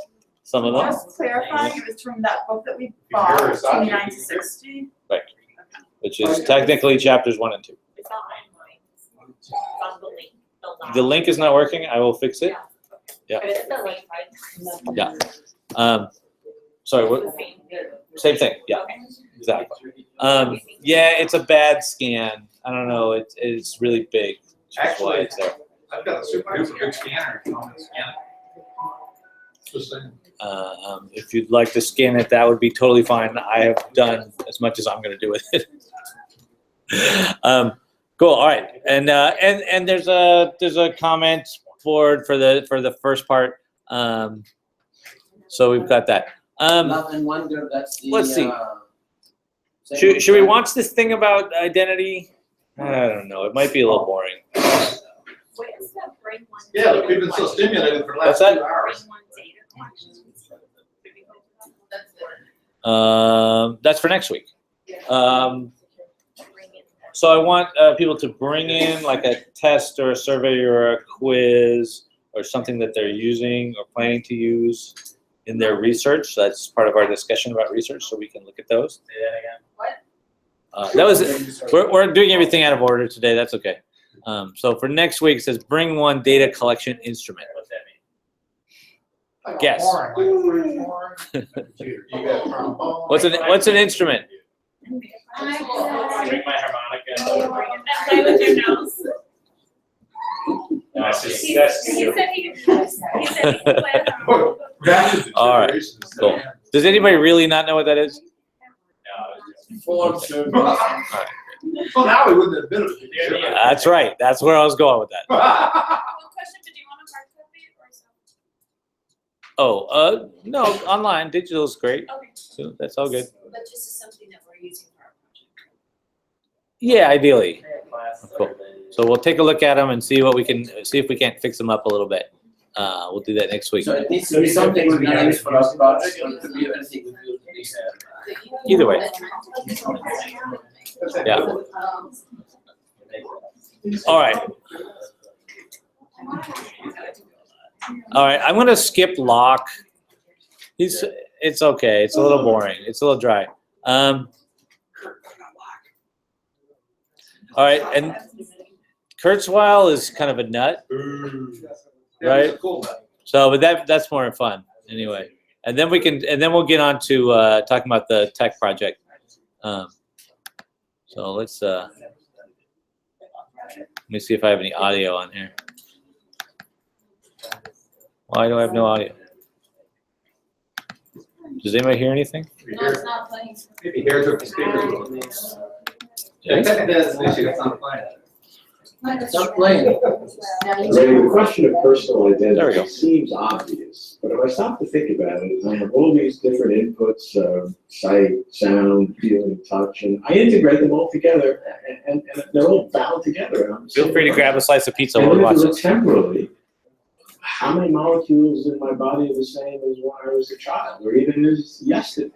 They're completely different than they were even a few weeks ago.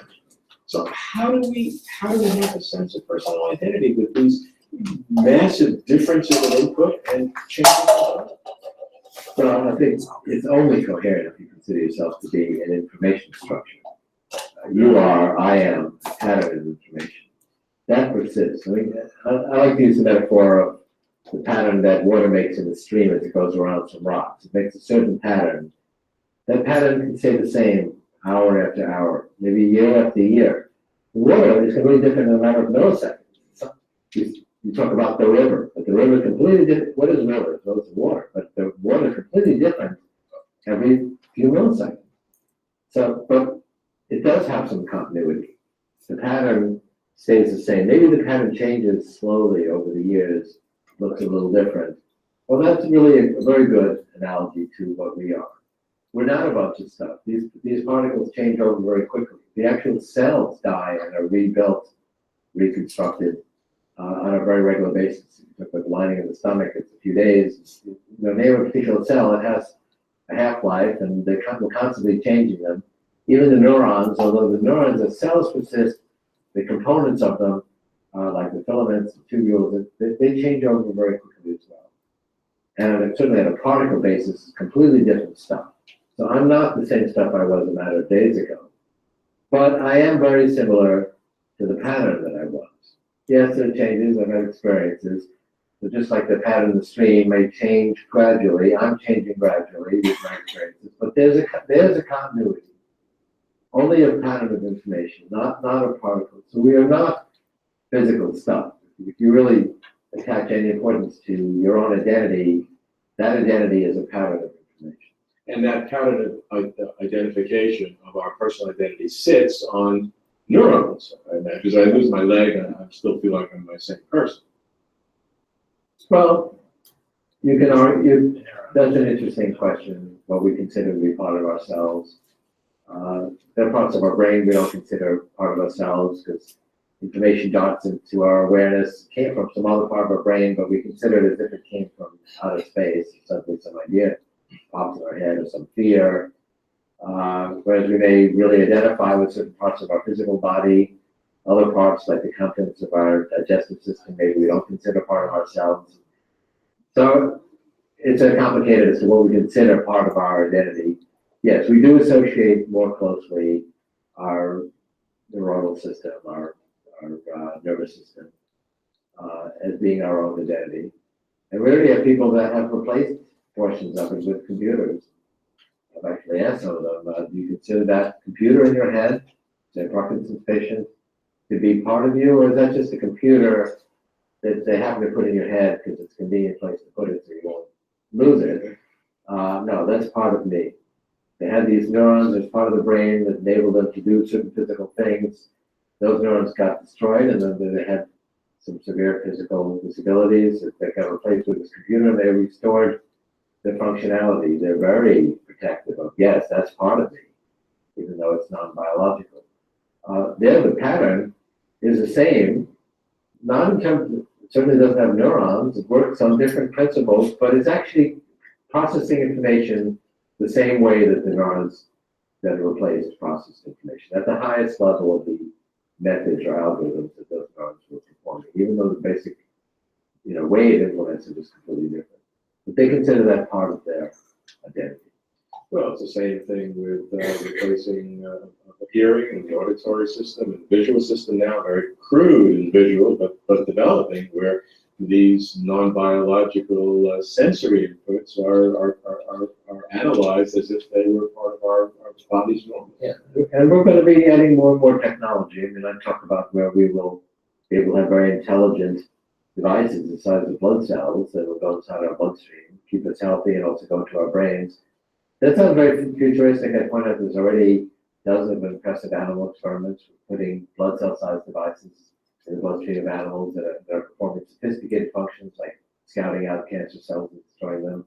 But ultimately, these devices will be very intelligent, have a lot of computation, communication, mechanical ability.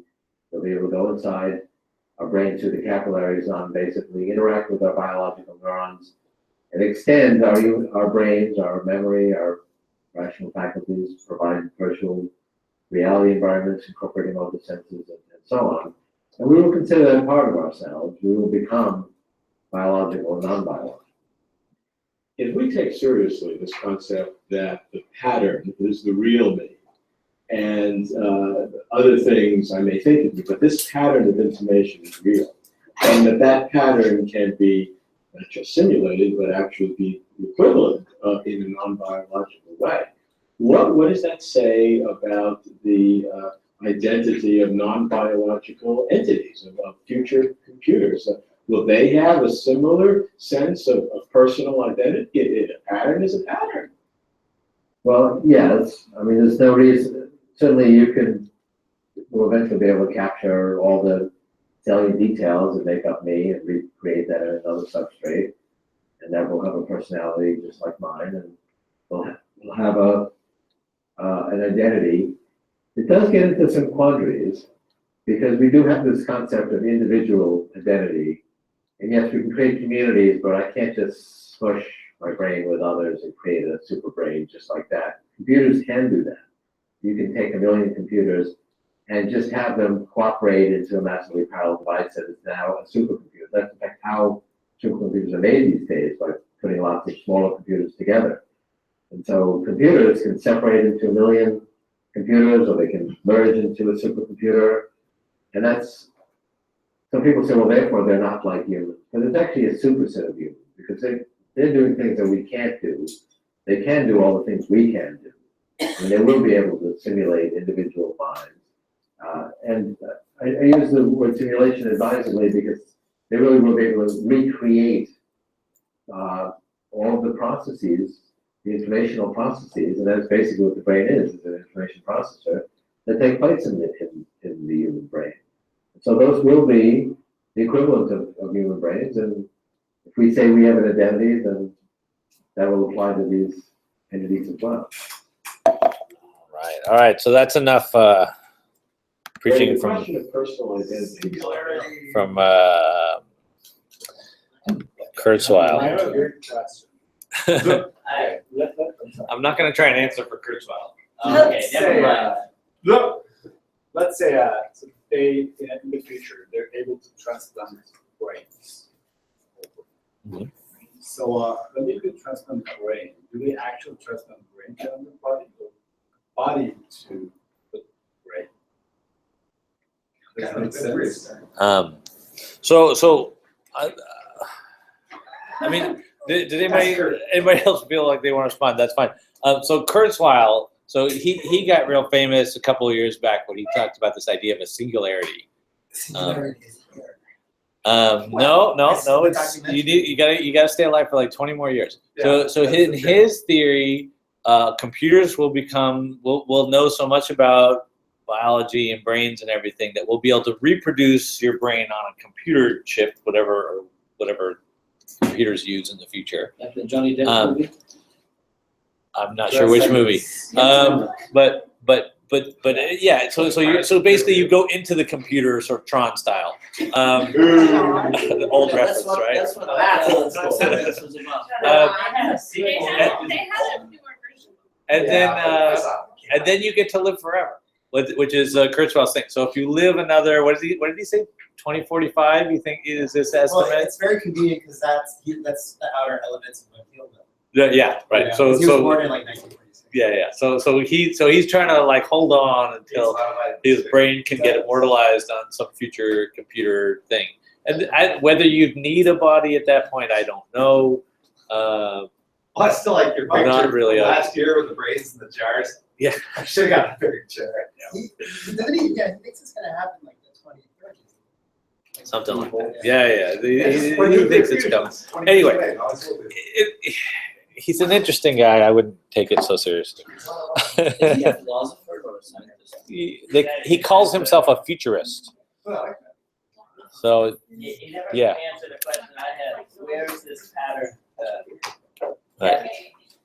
In Okay. his river analogy, the rocks beneath it are keeping the pattern. At the moment, you're right there. I can see it. There's a you know. Rain is a bunch of rocks. No, it's not the rocks. It's not the rocks. It's not the water. It's the pattern. Yeah. If the rocks are the How does the pattern? storage mechanism. How No. stores the pattern? No. Yeah, they are. No. I'm pretty sure you'd say no to that. Anyway, let us switch gears. Enough of this stuff. Let's get real. What is? Sorry, what? I'm not going to answer that. I don't know. Neutral is a gear. We will. We have a document. If you go where it says to Tech and Learning Project, you can click on where it says Google Doc. Okay. All right.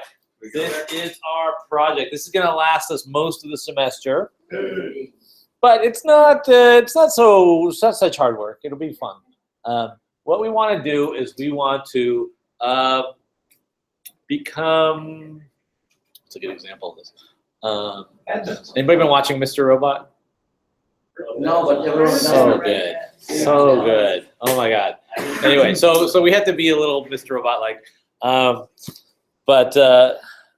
yeah. So we want to learn how to sort of do things on the net. We used to have a course called the network administration, and it was very, it was about things like setting up your computer lab and setting up your servers and things like that. And it was really useful. The thing I think that's most valuable, I think, is that it's like figuring out how servers work and all these different technologies and how you get things up and running up on the web and the sort of nuts and bolts of that. And so I've done this a couple of times with different classes, and people really seem to like it. The technology is changing a bit, so we'll have to sort of adapt.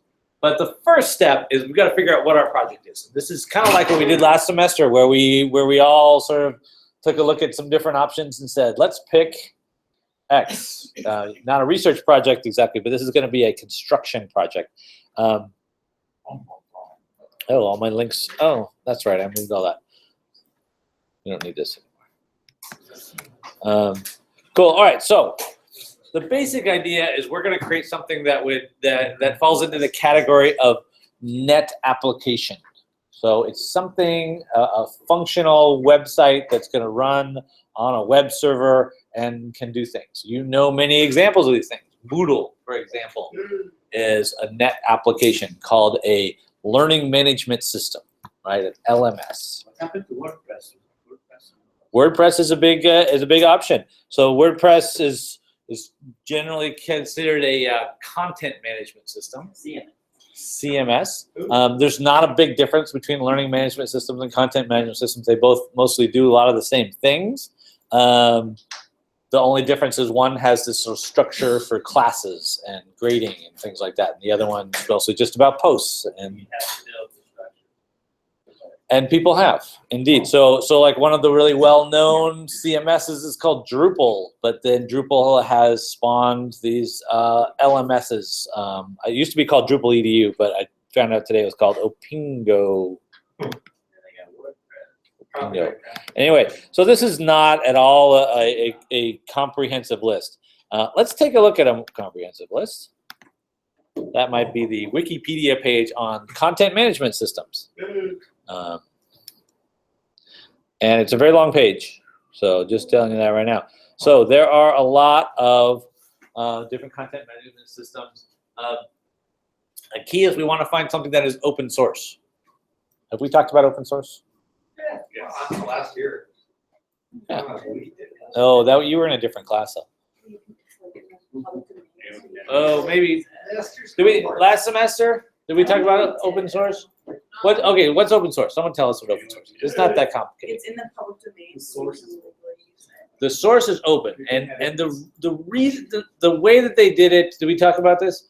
The key to open source is this thing called the public license. What's the G stand for again? The GNU public license. That's a lot of. GNU public license. This is sort of the brilliance of the guy that started Linux way back in I think it was the 80s or something. But he created this legal document that basically was an anti-license. It says you can use this code, this software, to do anything except sell it. So it's an anti-license. It's like it says that you can use it as long as you don't go turn around and sell it to somebody as if you made it on your own. You can actually sell it so long as you give it away for free as well. It's very complicated, but there's a lot of companies that do this, and so they create something that's open source, or they use open source code, and then they create something new and they charge you for it.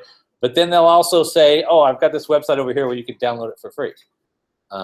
But it's not as fancy, and we won't help you.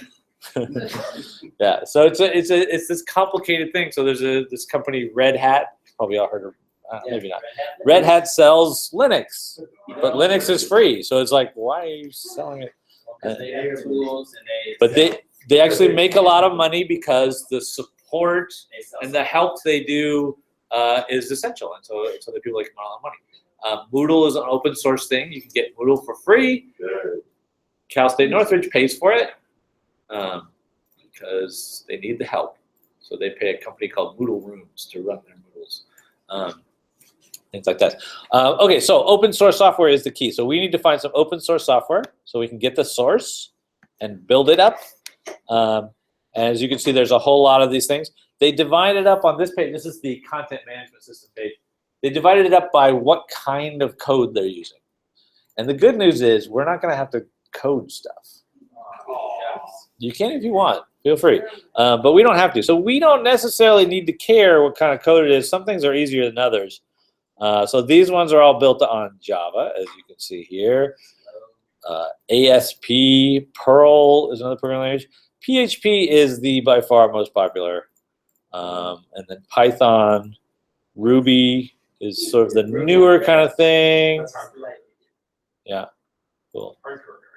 And then you've got into other things. So we're going to ignore the proprietary stuff and all that other stuff. We don't really care about that. We're gonna kind of stick with these things. Most of the stuff that I have done is in the PHP world, so I'm kind of biased towards that. But really, we'll figure out anything we need to do. And the whole point of this is that we're all going to learn how to do it together. Right? So we're going to figure it out, and we're going to each take different parts and explore how we can do it. Cool. All right, so the key thing we have to do today is do some research. All right, so let's sort of just brainstorm some ideas, and then we can have people take a look at the things that we brainstorm and that we might be interested in. I started to do a little brainstorming, but I didn't get too far, so we'll need to do that. I think I heard somebody mention, what was it, WordPress? WordPress is another thing. So things that you've used that you would might think that might be useful for your students. I'm going to put Wikimedia on there. That's the software that's behind Wikipedia. We call it Wikimedia. So there's that. Joomla. Has an exclamation point after it. Does it really? That's sort of precious. Oh, nice. What else have people heard of that sounds interesting? We're not committing to anything. We're just sort of brainstorming. What else might we want to do with the internet? Oh, Moodle's already up there. Yeah, because Moodle's good. Yeah, it took me a while to find the open source side of Canvas. It's not easy to find. No, Wait, they really okay. wanna sell it to you. What about stuff that runs in the Google Apps? So if you're not sure, take a look at this. Like this learning management one is a nice little search engine on it. So you can see there's all these things like Learn Upon and Degreed, and they even have reviews. And if you want to, you can narrow it down because there's a few too many. Blended learning, K-12. So if you're interested in things that are for K-12, little student portals, things like that. So you got a few options. Or you can look at the most popular ones. What's LMS stand for? Oh, Learning Management System. So is this? I don't think Edmodo is open source. It's not. Text pattern, is that what is that? You want Right real, space. really open source? No. No. Did I give you editing privileges on this? No. All right, I'm giving it to you Yes, now. I'm mad. Okay, if you refresh, you're all editors. No, feel free. Everyone's being it. So, is there other kinds of things besides LMSs and CMSs that we should consider? Maybe. What about? We could do a Minecraft server. Yes, I can help everyone. What about the Google programming environment? The programming environment that sits on top of Google Apps. It's implemented kind of like the apps. yeah, it's in the Google Sheets, and you can write ridiculously powerful things like Octopus and those guys. The Google programming environment, yeah, Google scripting. Yeah. And so now the thing is that we're not really doing a sysadmin build if you go that route. Yeah, And so like it's a you were little saying, different. The thing on a chip. Do you want to take a look at that and find us a link and To what? Google scripting? yeah. Oh, sure. Cool. Yeah. I made one that It's uploads also files to interesting, you. I mean, what are we gonna do? We already got a hardcore here too. Are we Got a just gonna hardcore do one of one? them. Yeah, we're gonna pick one. Are you- Yeah, but we could pick a couple, I guess. The people that really. I wanna learn all of them, because they're all new to me, and I never dabbled with these. I've done Moodle, so I think Moodle's far out. If your objective is to build a system on a chip that is a sysadmin thing. George, how far did you get in WordPress? You got pretty far, right? Yeah. I've done WordPress. On WordPress, on Pure School, I don't want them to be able to change. Okay, it's good to know. Maybe because I wasn't here. So this is this project that we're gonna work on where we're gonna try to figure out how we set something up on the web. Oh, okay. So the management systems are just sort of behind this kind of already. So we're gonna, yeah, quick servers, and we can put a Moodle website.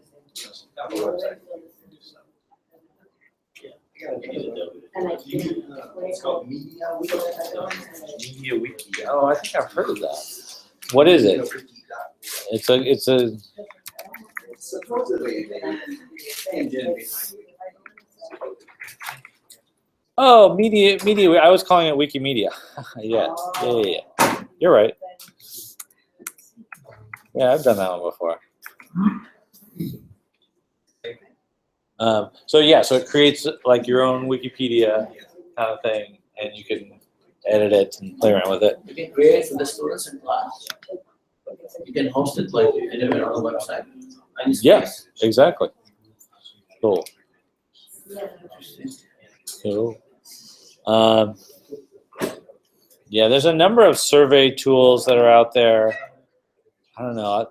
Lime Survey still seems like the best to me, but I'm always open to ideas. But it seems to me that there's a brainstorming step that precedes what we have here, which isn't what the tools are, it's the objective is. If the objective is to build a little dude that runs and does cool stuff as a server, and Google scripting, I think I can come up with a way to make that a good answer, but I'm not certain. obviously Moodle is, or any of these other guys, because they are that. So it kind of depends what the objective is. And in turn, then how do we scamper out and apply that in our world? The objective is mainly to do something we haven't done before. Oh, that's the case. Yeah, That's the Crystal, yeah. objective, that's why. There's this one I'm just reading about that's free for educators. Learning management system called Eliademy. ELIABEMY. A-B? No. ELIA. B as in dog. B. Yeah, EMY. Yeah, Eliademy. Eliademy. With an M. Oh, M. The only thing about that. Yeah. No, I'm just. Oh, sorry. She's actually. No. Oh, and I have a thing for Android. It says, and even a mobile Android app for educators who wish to develop. There's just so much stuff in there. Sounds like- He said it's kind of like. Oh. Nice. You say logo? Are you kidding? Cool. Oh.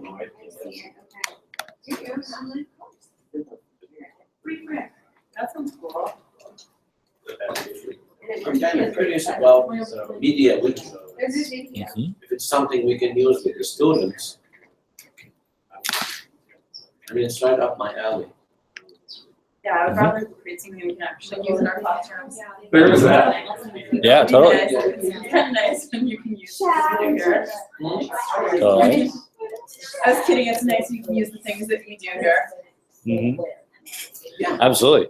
I mean, you could certainly use a Moodle kind of thing with your classrooms or any kind of learning management system, but you may not want to. Oh my gosh, please. Well, the nice thing about being a sysadmin though, for something like Moodle, is you can tailor the heck out of it to your environment. Oh, yeah, I know what the other thing was I was thinking of. Like a portfolio site where students can put up their own portfolio. That'd be cool. That would be, that's like. Yeah. I'm using Google Sites for that. What's that called? Sure. You can do almost anything in Google Sites. Let's see someone. What's it called? Have you seen the video about the new Google Sites? No. It's different. CSUN's got. Yeah, we can watch that later. Yeah, you do. Yeah? Yeah. No, that's not what I was How do thinking. you know if something?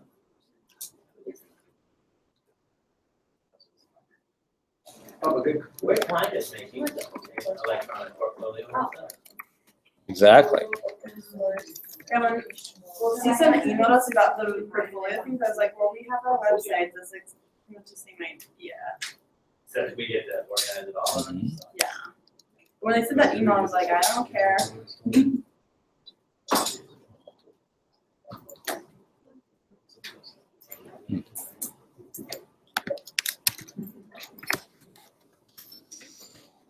Any other suggestions that people found?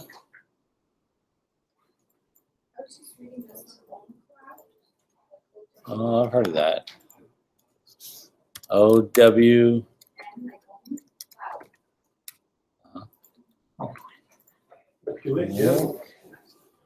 All right. All right. Well, here's what we want to do. I think we have enough things here, especially if we find a portfolio option here.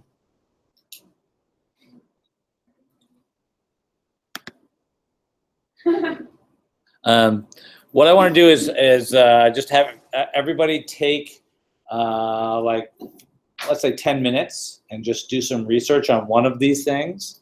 And then we'll make a quick pitch and we'll do some voting and we'll see what works best for us.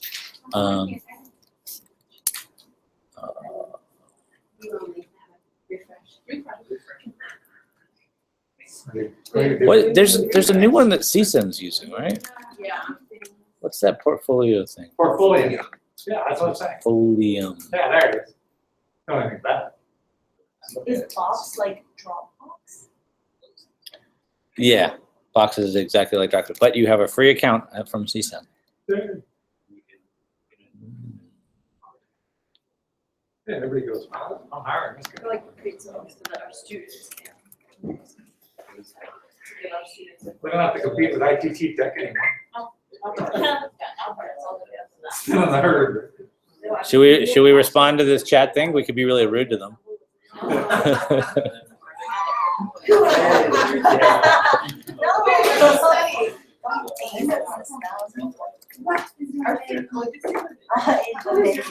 They don't know, this is a professor, it's not even a student.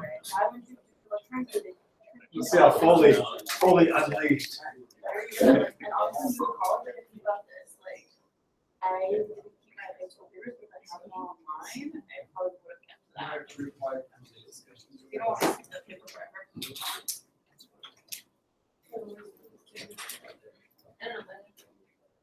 Can we make a shared Google Slides for people to do their pitch on? You want to make your own Google Slides? Well, I'm just saying, if people are gonna do a little advocacy, what better way to do it than shared presentation? Especially since we have the maturity to.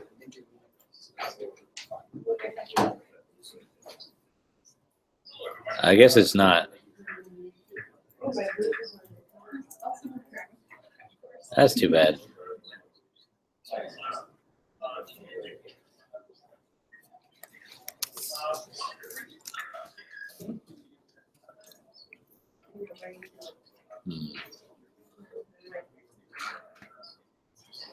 I guess I lost my comment.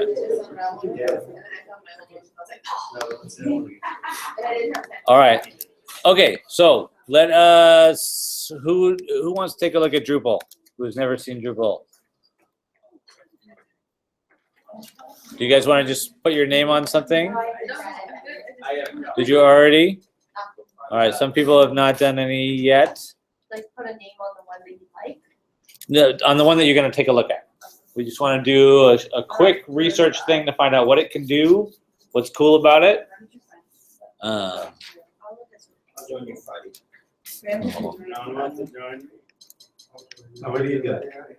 Known. Is that on What's the? it called? Yeah.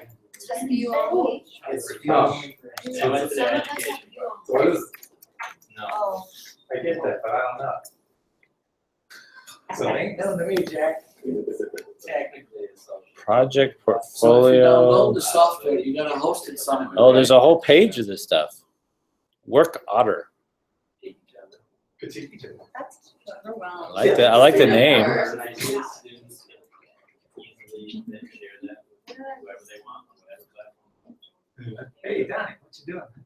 Workflow. I can't do that one yet. I did, but I think I'm like review and interest. Or 6:10. Oh, I'm sorry. Next to Google, please. Oh, sure. Sorry. Okay, so Alicia and Lois on Drupal. Cool. Oh. We're just taking a look at it, right? Yeah, Like the tutorial. exactly. Tutorial's a good place to start. There's probably videos on YouTube. You're gonna share the group, right? Or is it Well, let's put some notes right on this document. right next to it? Yeah, we'll just create some space and Give you my space. Microsoft Project. Bet that's not open source. Guaranteed.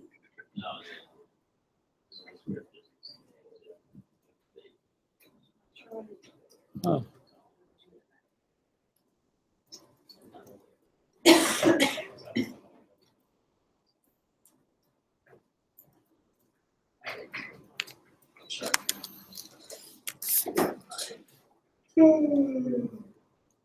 Okay.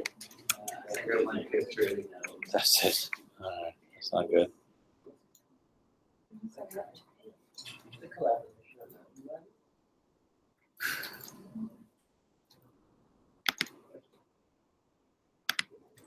find something just for a link to. Because it's high level and says, hey, there's one school.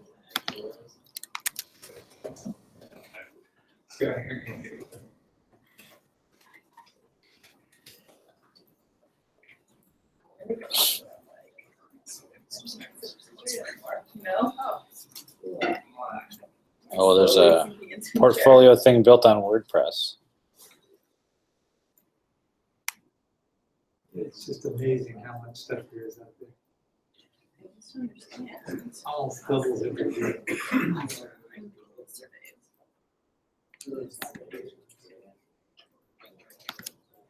All right, I like that.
Dude.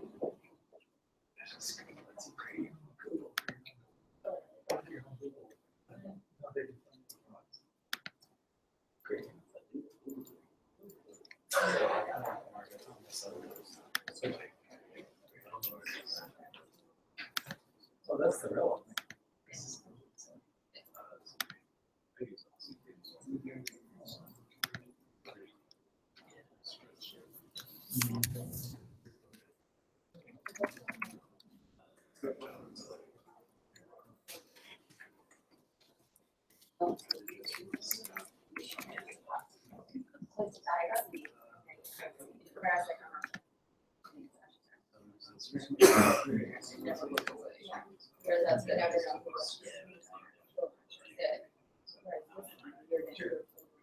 Yeah. There's no second. There's no pen.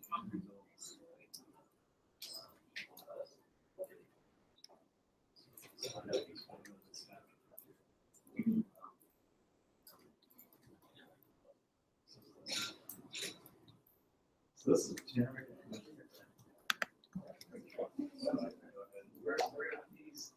These are your sites that each presents. These are each sites that each sites.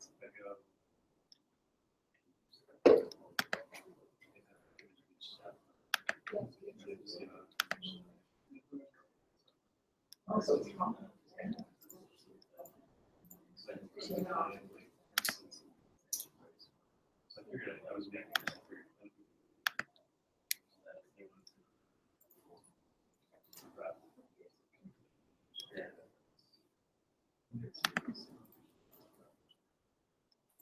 So the table is like, so this is all. From. And so you can do these queries.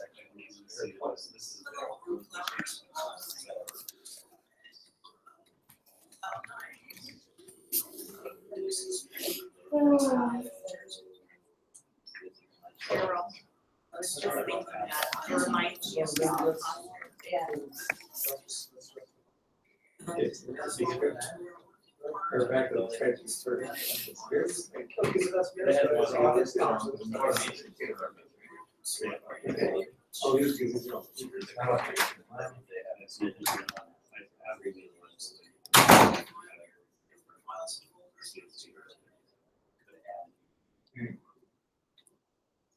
that's my portfolio.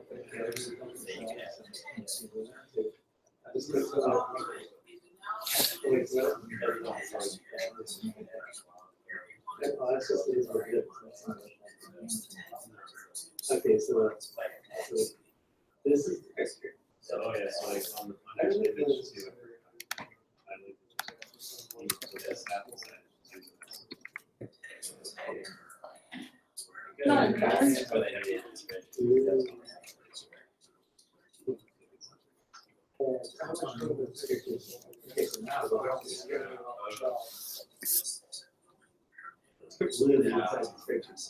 That's right, so it's on.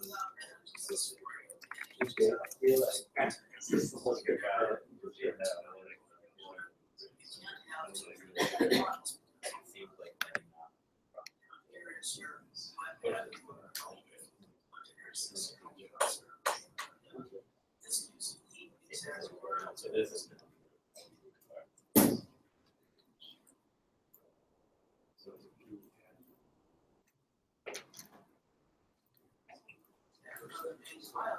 Yeah.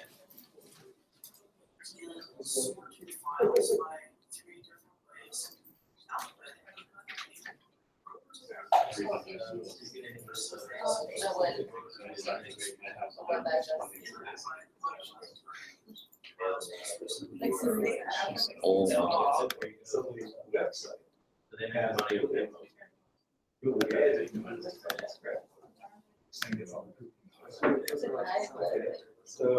this is. Is this a configured each cell? Yeah, but. So each one of these.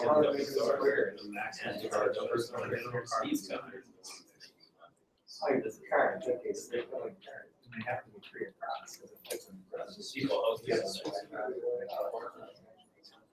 Oh, it's straight back from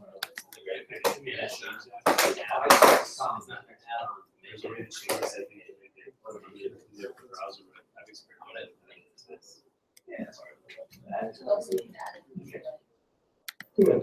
So where does this guy come from? Where does this guy really get the whole bit now? Get this script. Yeah. So if I Oh, this is for little kids. There's a lot of parts. Awesome table is something you found. We've seen They that have in the some gadget. days. So what there's the. Has somebody done Seesaw before? Yeah. Yeah, yeah, she uses it and I use it. Oh, so here's an Is that, it works on that, how does it work? It's an app, or you go on the computer and watch. Yeah, You found that and you. I make my drama students do like this week, they had to post a video of themselves performing something. And that way I don't have to spend all the class 10 minutes watching the class. And there's also a parent app so they can see their own students. Oh, nice. See, that's kind of what I, this is not open source, so I bet. No. But I'm actually changing stuff. nice. Also, I really wanted to try class craft. What is it? Class craft? No, I think it's something like the craft, like, and it's all, there's a little classroom. Assignment, so that's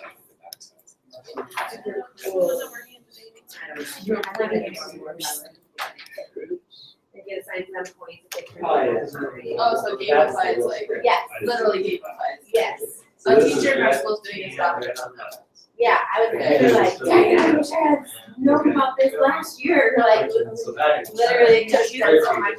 You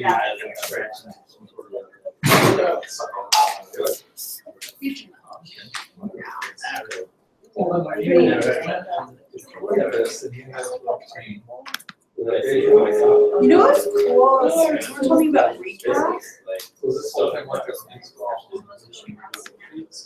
don't know if that's probably not. Make learning an adventure. I love it, I like, I really love it.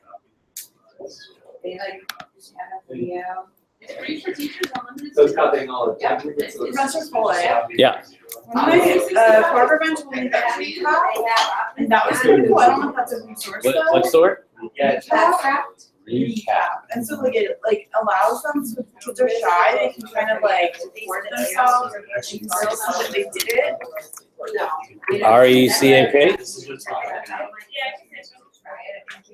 very secure. Yeah. The free student review sponsor reflection app. It's just. And I put exclamation So, Like, so I guess you're explaining that like, for presentations, you have like the kids who are like not native English speakers use it, and then kids who are really shy. This article, the overall winner is. So this is when it started. No, don't put it there. It was really cool to explain after reading that long article. It's like sounds a little bit like VoiceThread. Have you ever seen VoiceThread? I didn't need that. VoiceThread's a good tool. That's what Kurt's doing in his project. But it allows students to record a video response to something. We've worked with a lot of ELLs, and it was really cool. It was like really helpful. So once you saw the pattern, right, you know, well, I need more junk in each square. Where do you keep that? I see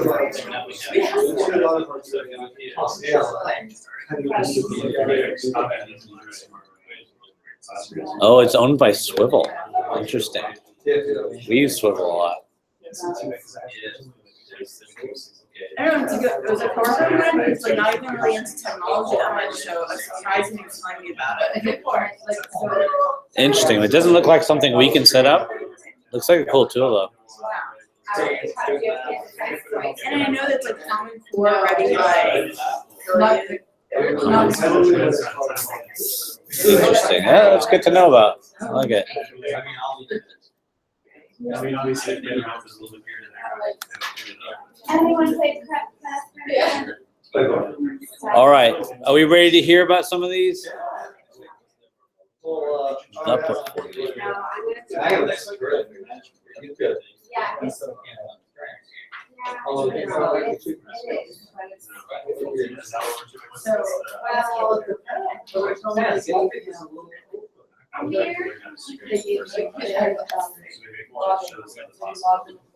there's a bunch of are different script.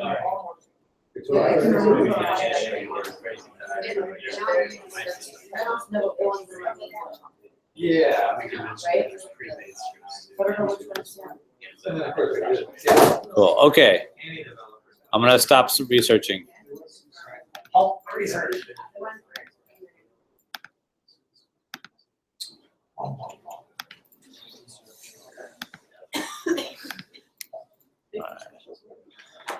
Where were we? Yeah, 'cause I have a girl that.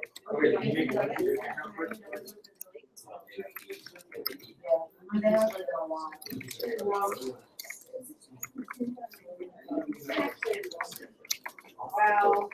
It doesn't have that. I like to do that. It's like, why bother? Google Classroom. All right. Does everybody have some notes online? Yes. All right. Let's just go down from the top, and we'll just do a minute or two with each one. Okay, Alicia and Lois, tell us about Drupal. So, What is Drupal? Well, it's an open source content management. I don't even know what to call it, but that is known for its like multi-site capacity or capabilities, and then like the multilingualism support. It's very secure, so there's a lot of it talks about how it's easy to use. It's really special, I guess, that we're talking about because of it uses modularity, and then just again like the secure aspect. But for someone like me, let's say like I am pretty tech savvy because of my age, because I've been using, these things, I've been exposed to it for so long, but it was very difficult to get to know it, like even though I was looking at the tutorial, I don't know what they were saying. And then in one of the news articles, it says it's most difficult, but it's the most powerful. And it requires familiar understandings of HTML, CSS, PHP. I'm just saying it because it's right here, but I don't know what they are. So, you know, I get that it's good, I get that it's a very good, but, hard. Yeah. Very complicated, lots of different options, tons of different things you can do. I don't know that you need to know CSS to do it, but yeah, and it's a very widely used Drupal. There's a DrupalCon, is a conference they have every year where people all get together because they all use Drupal. So you get the sense that there's like thousands and It says thousands of like people. NBC and like BBC use it. Those are like pretty Yeah. big companies. Like professional websites, or a lot are built on Drupal. Cool. All right. A very similar one is WordPress. So the website that I did on WordPress, and I basically taught myself how to use it with free tutorials. So and it's very accessible in that way, and they have lots of plugins. So it's worthwhile. Again, very flexible, can do lots of different things. Can make all sorts of websites. Lots and lots of people. Like is a blog website, this is a site that's also a blog. Wait, say it Are we again. for real? Whoa. I made up new words. Okay, well, no wonder I didn't know what it was. Neologism. Because it was like, What if you are the build a website, or build a blog, or build something in code, so I made up new words. Excellent. Since your last name Light. is Raul, would that be, no, they're like, Yeah, I was gonna say it's a disease on plants, that's why it's like, it's an actual thing. strawberry blight. Yeah. I think we should avoid the blight. But the song may be okay.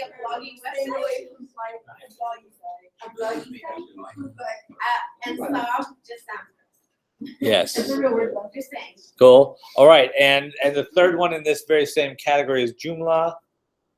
Is Joomla different than these other ones in any particular way? I'll say one thing, it's not easy to use. Is that true? We I don't know know that from that then. experience. We're master students. I think they're all pretty similar. I don't know that one is way better than the We're other. also moving this semester. It's complicated. Uh, Some modules. I know. What? Yeah. This one's just, come on, we don't need to. Okay. All right, let's talk about, so we have those three options that are sort of all-purpose content management systems. All of them have huge user bases. All of them have tons of modules. I can do all the plug in, and they do all kinds of cool stuff if you can figure them out. All right, a different sort of thing is MediaWiki. What's MediaWiki? I've posted all this information which comes right from the website. I wonder why I was. They tell. The second bullet I thought was encouraging.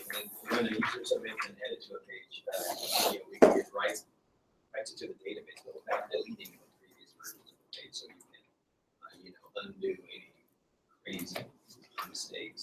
How many people have ever edited Wikipedia? All the time. That's very few of us. All right, those three. So MediaWiki is the software that Wikipedia is built on. It's been around a long time. It's quite good. It's not the most user-friendly, I don't think, unless they've improved it. It's been a while since I did.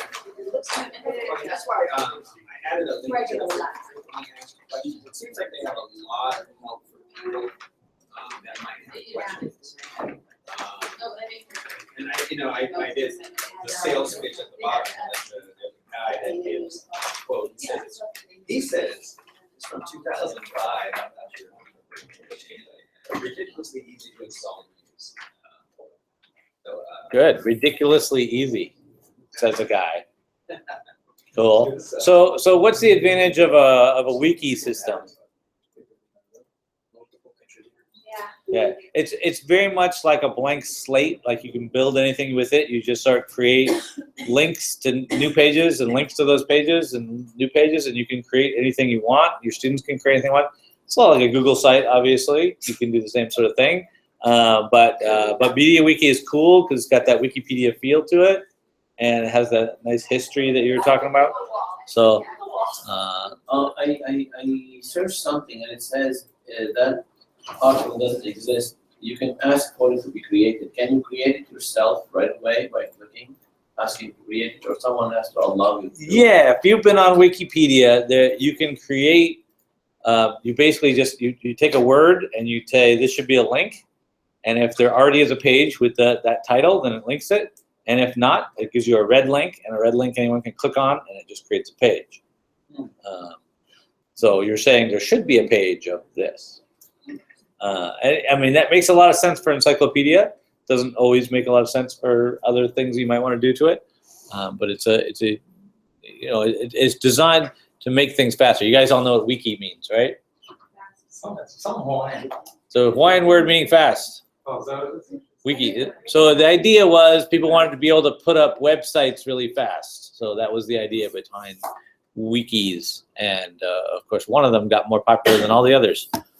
WikiLeaks is fast leaks.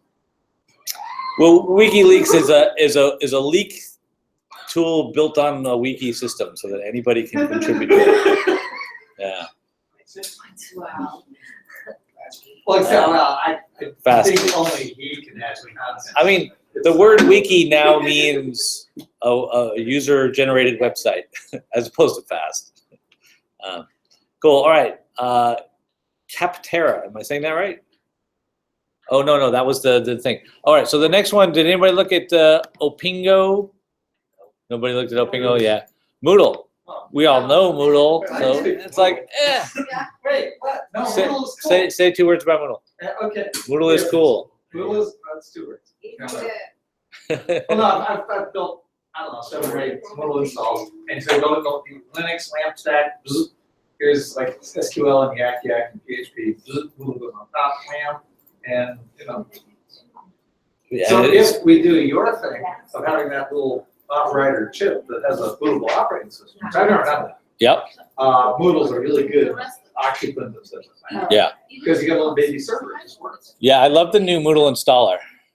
It's so much better than the old days, where it just runs and it Well, tells you if everything works, and it's like, oh, that's great. I just updated the 3.1, I was ridiculously clean. Yep. Swap out all the old PHP, stick in the new, run it does a little database update. Yep.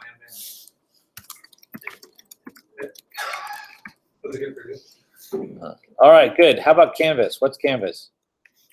We found that it was very similar to classroom, where both teachers and students are able to post on an online forum. Yep. That's what we found. I tried to actually try it out, but it asked for so much information. Yeah, it says free account for teachers. And, Does Canvas have grading? Sounds like that.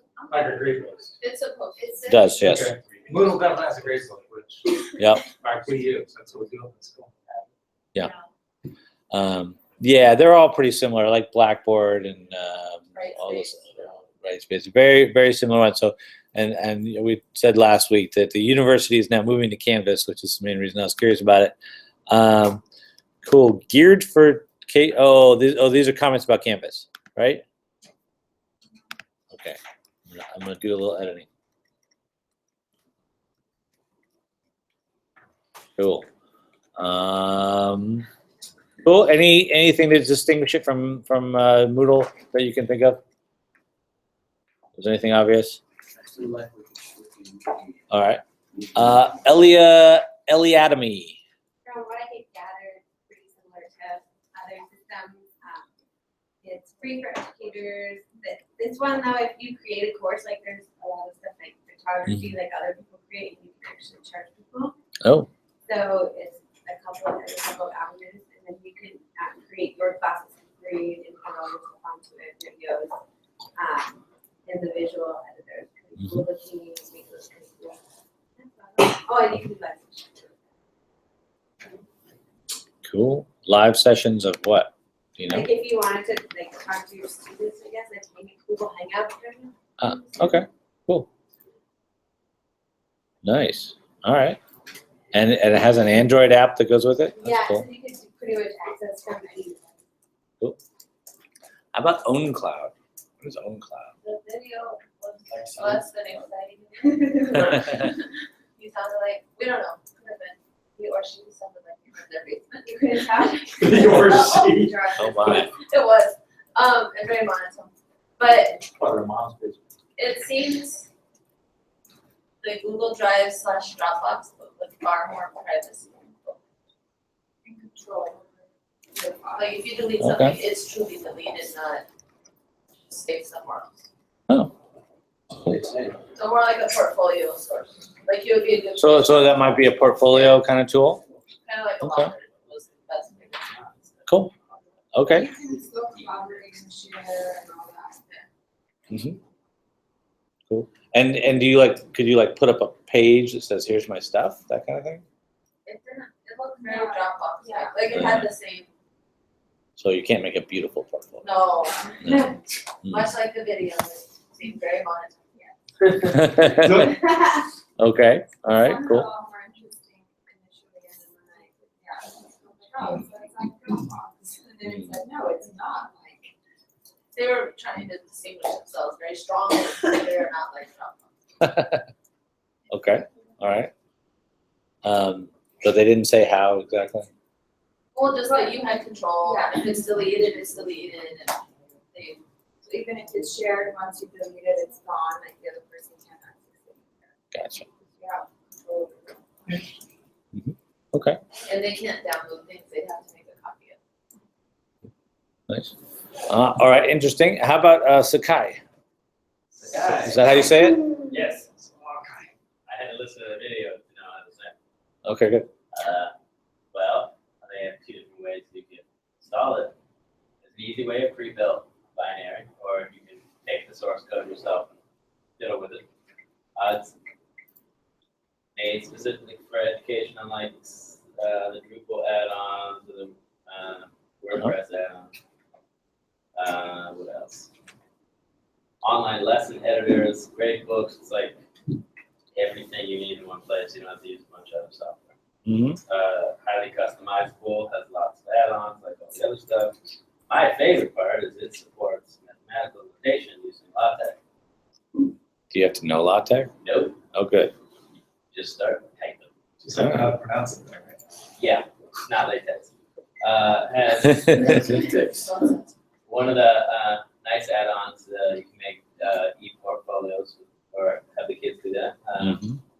Yeah, it's Actively useful. being used in research on learning. It's adopted by major universities around the world. Mm-hmm.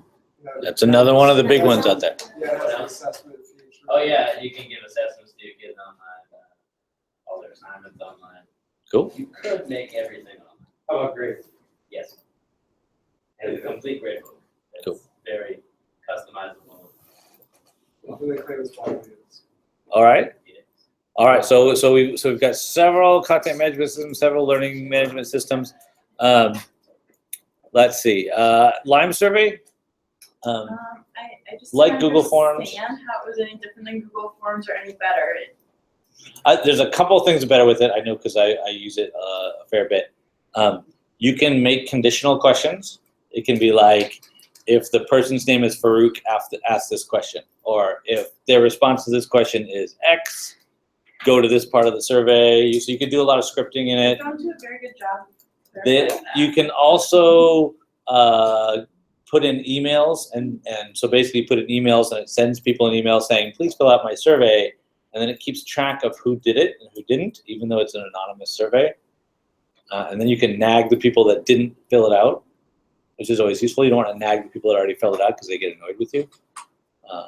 So there's a couple of things that are better than Google Forms, but yeah, it's like Google Forms. It was like Google Forms, and I mean, they have a lot of bullet points, but I was like, it was really hard to see, like. I feel like- Technical language. Yeah, I feel like I should have highlighted this is why Yeah. it's better. Absolutely. Cool. All right. I looked at Mahara.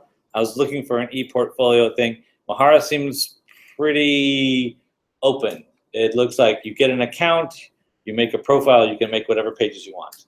And it has a couple of templates, but pretty much you can get your stuff, and it has will store things like your videos and your artwork and things like that. Those are all the sort of examples that they have.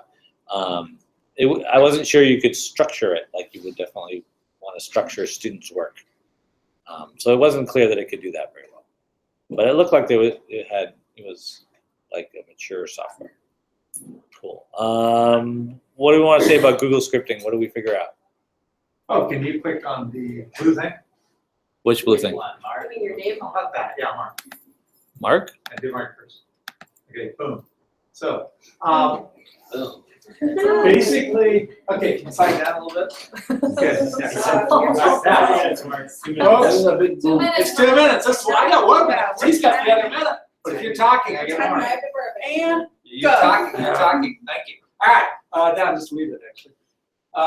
Because what this is doing is saying, hey, all the Google tools, I can write scripts that allow me to command them, to integrate them, to hook them up to other things, whether it be databases, whether it be documents or whatever. The basic idea is here's a scripting language that sits inside the spreadsheet, the Google Sheets, and the scripting language allows you to call basically any Google resource or really any other resource because you can go outside.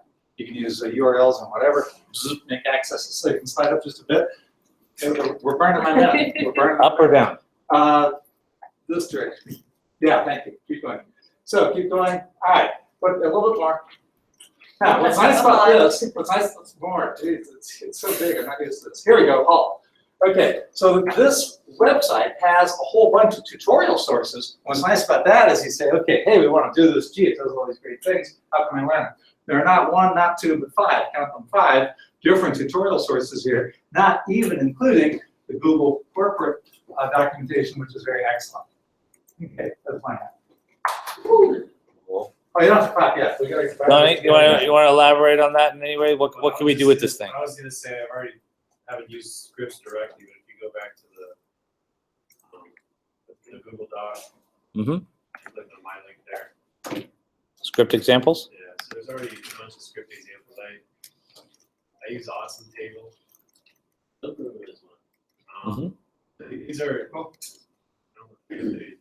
so these are already scripts that have been made that you can actually, they're basically plug and play. You download templates and you can go ahead and modify them right away. Some of them are pretty useful. So Cool. I'd like to learn more about them. I've only used Awesome Table. Yeah, but what he did was he took that Awesome Table and he built an application that does the following. Takes all his faculty members, puts them on a screen where you can click on a filter and say, I want all the faculty members who are free second period. Like boom, just like that. And he said that he took that canned thing and tweaked it for his world in 1 hour. 1 prep period, 55 minutes, right? Yeah. 49 minutes. Cool. Yeah. That sounds pretty cool. Not sure. All right. Let's just do this first part of the voting.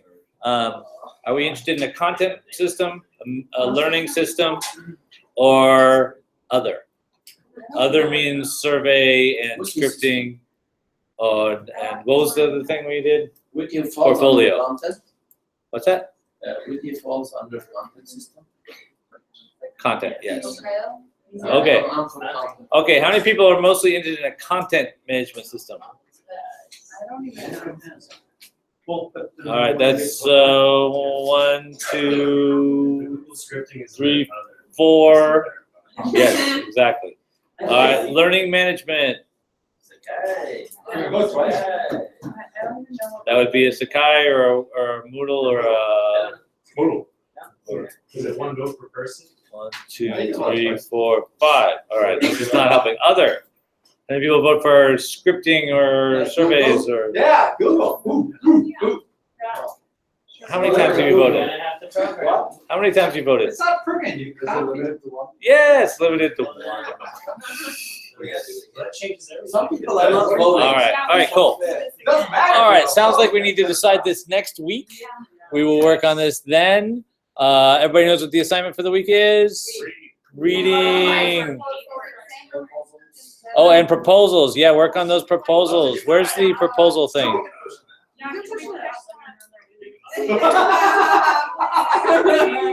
What does it do? All right. Yeah, it was a good movie, right? Good movie, Ryan. Yeah, we can push it another week.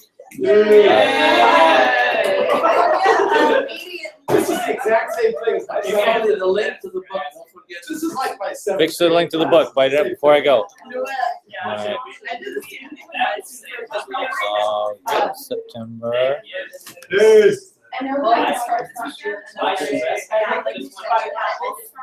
Your stress level get when what?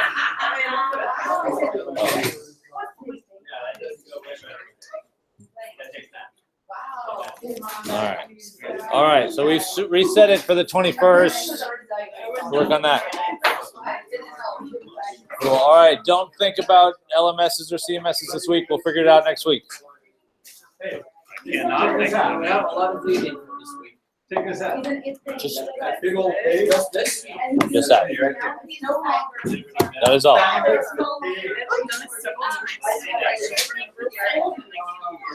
I know how to type this.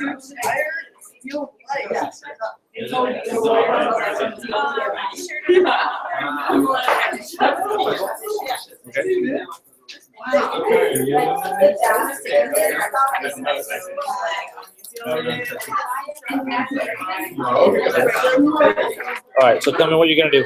Okay, basically start coding and building the actual Okay. game. Right. So you're gonna be coding. What are you calling your game? I should think of the name of it. You've been all this time. You've been thinking about this whole thing. You know my name. All right. That's secondary. All right. Coding should be the No, hard part. names are important. All right. So name to be determined. You're gonna be you're working on a music. How would you describe it? Development project or RPG. Based on RPG. Okay. Or overhead. Okay. So, and you're working in what platform? Game Maker Studio. Game Maker Studio. And how many sort of levels are you envisioning? Have you gotten that far? This is basically my text right Okay. here. Should I? Ballpark something. I mean, I think one is probably pretty good. all you know. Multiple levels are a fine idea, but I One think level four- is like, multiple screens. Yeah. So, Never yeah. So it's just describe it like that, and then just a couple of the parts that you need to do, like create the world map and some graphics, things like that. Is that already built into Game Maker? No, well, it has the parts, but you import the graphics and then you assign to the rooms and Okay. do all the physicsy kind of stuff. Anyone driving? Okay, so I'll just, and then can I get that? Take it to your husband. Hey, next Ooh, week. my So husband. let's go out to TAPS after class. Next week, not today. Extra week. Or you guys? I can heard go you together. called Lindsay Crystal. I did accidentally. I was like, she's like, did you call me? She So just, and then give that to you. Is that Sure, that's fine. I We can were, turn it in. remember my friend? Yep. Well, she Did stopped you me hear by- back about that? No. Yeah, she was texting me and like we were talking about something else, and she was like, "Yeah, it was really Yeah. funny, right?" She was really Because I was fast. like, I'm gonna see her tonight, and I was like, Yeah, no, it's You wanna Kenya hear that that? I'm the secondary ed Yeah. office. So I'll have to, send me an email and then that'll remind me to bug her about it. Okay. Usually she does it the next day, and I gave it to her last Thursday.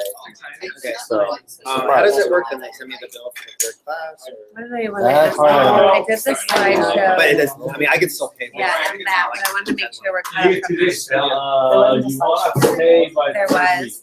There's a Venn diagram Like somebody's not where you put a picture of yourself at the center and then 3 things that you are. They gotta read it. It's still early. In honor of what's his face's birthday, Mr. Ben. My birthday was last week. Yeah, it hasn't come through yet. Hi. Hello. A couple things. Just want to make sure for last week that because we had back to school night, we watched the video and pretty much. Did you really? Yes. Yeah. I'm sorry. Well, I fast forwarded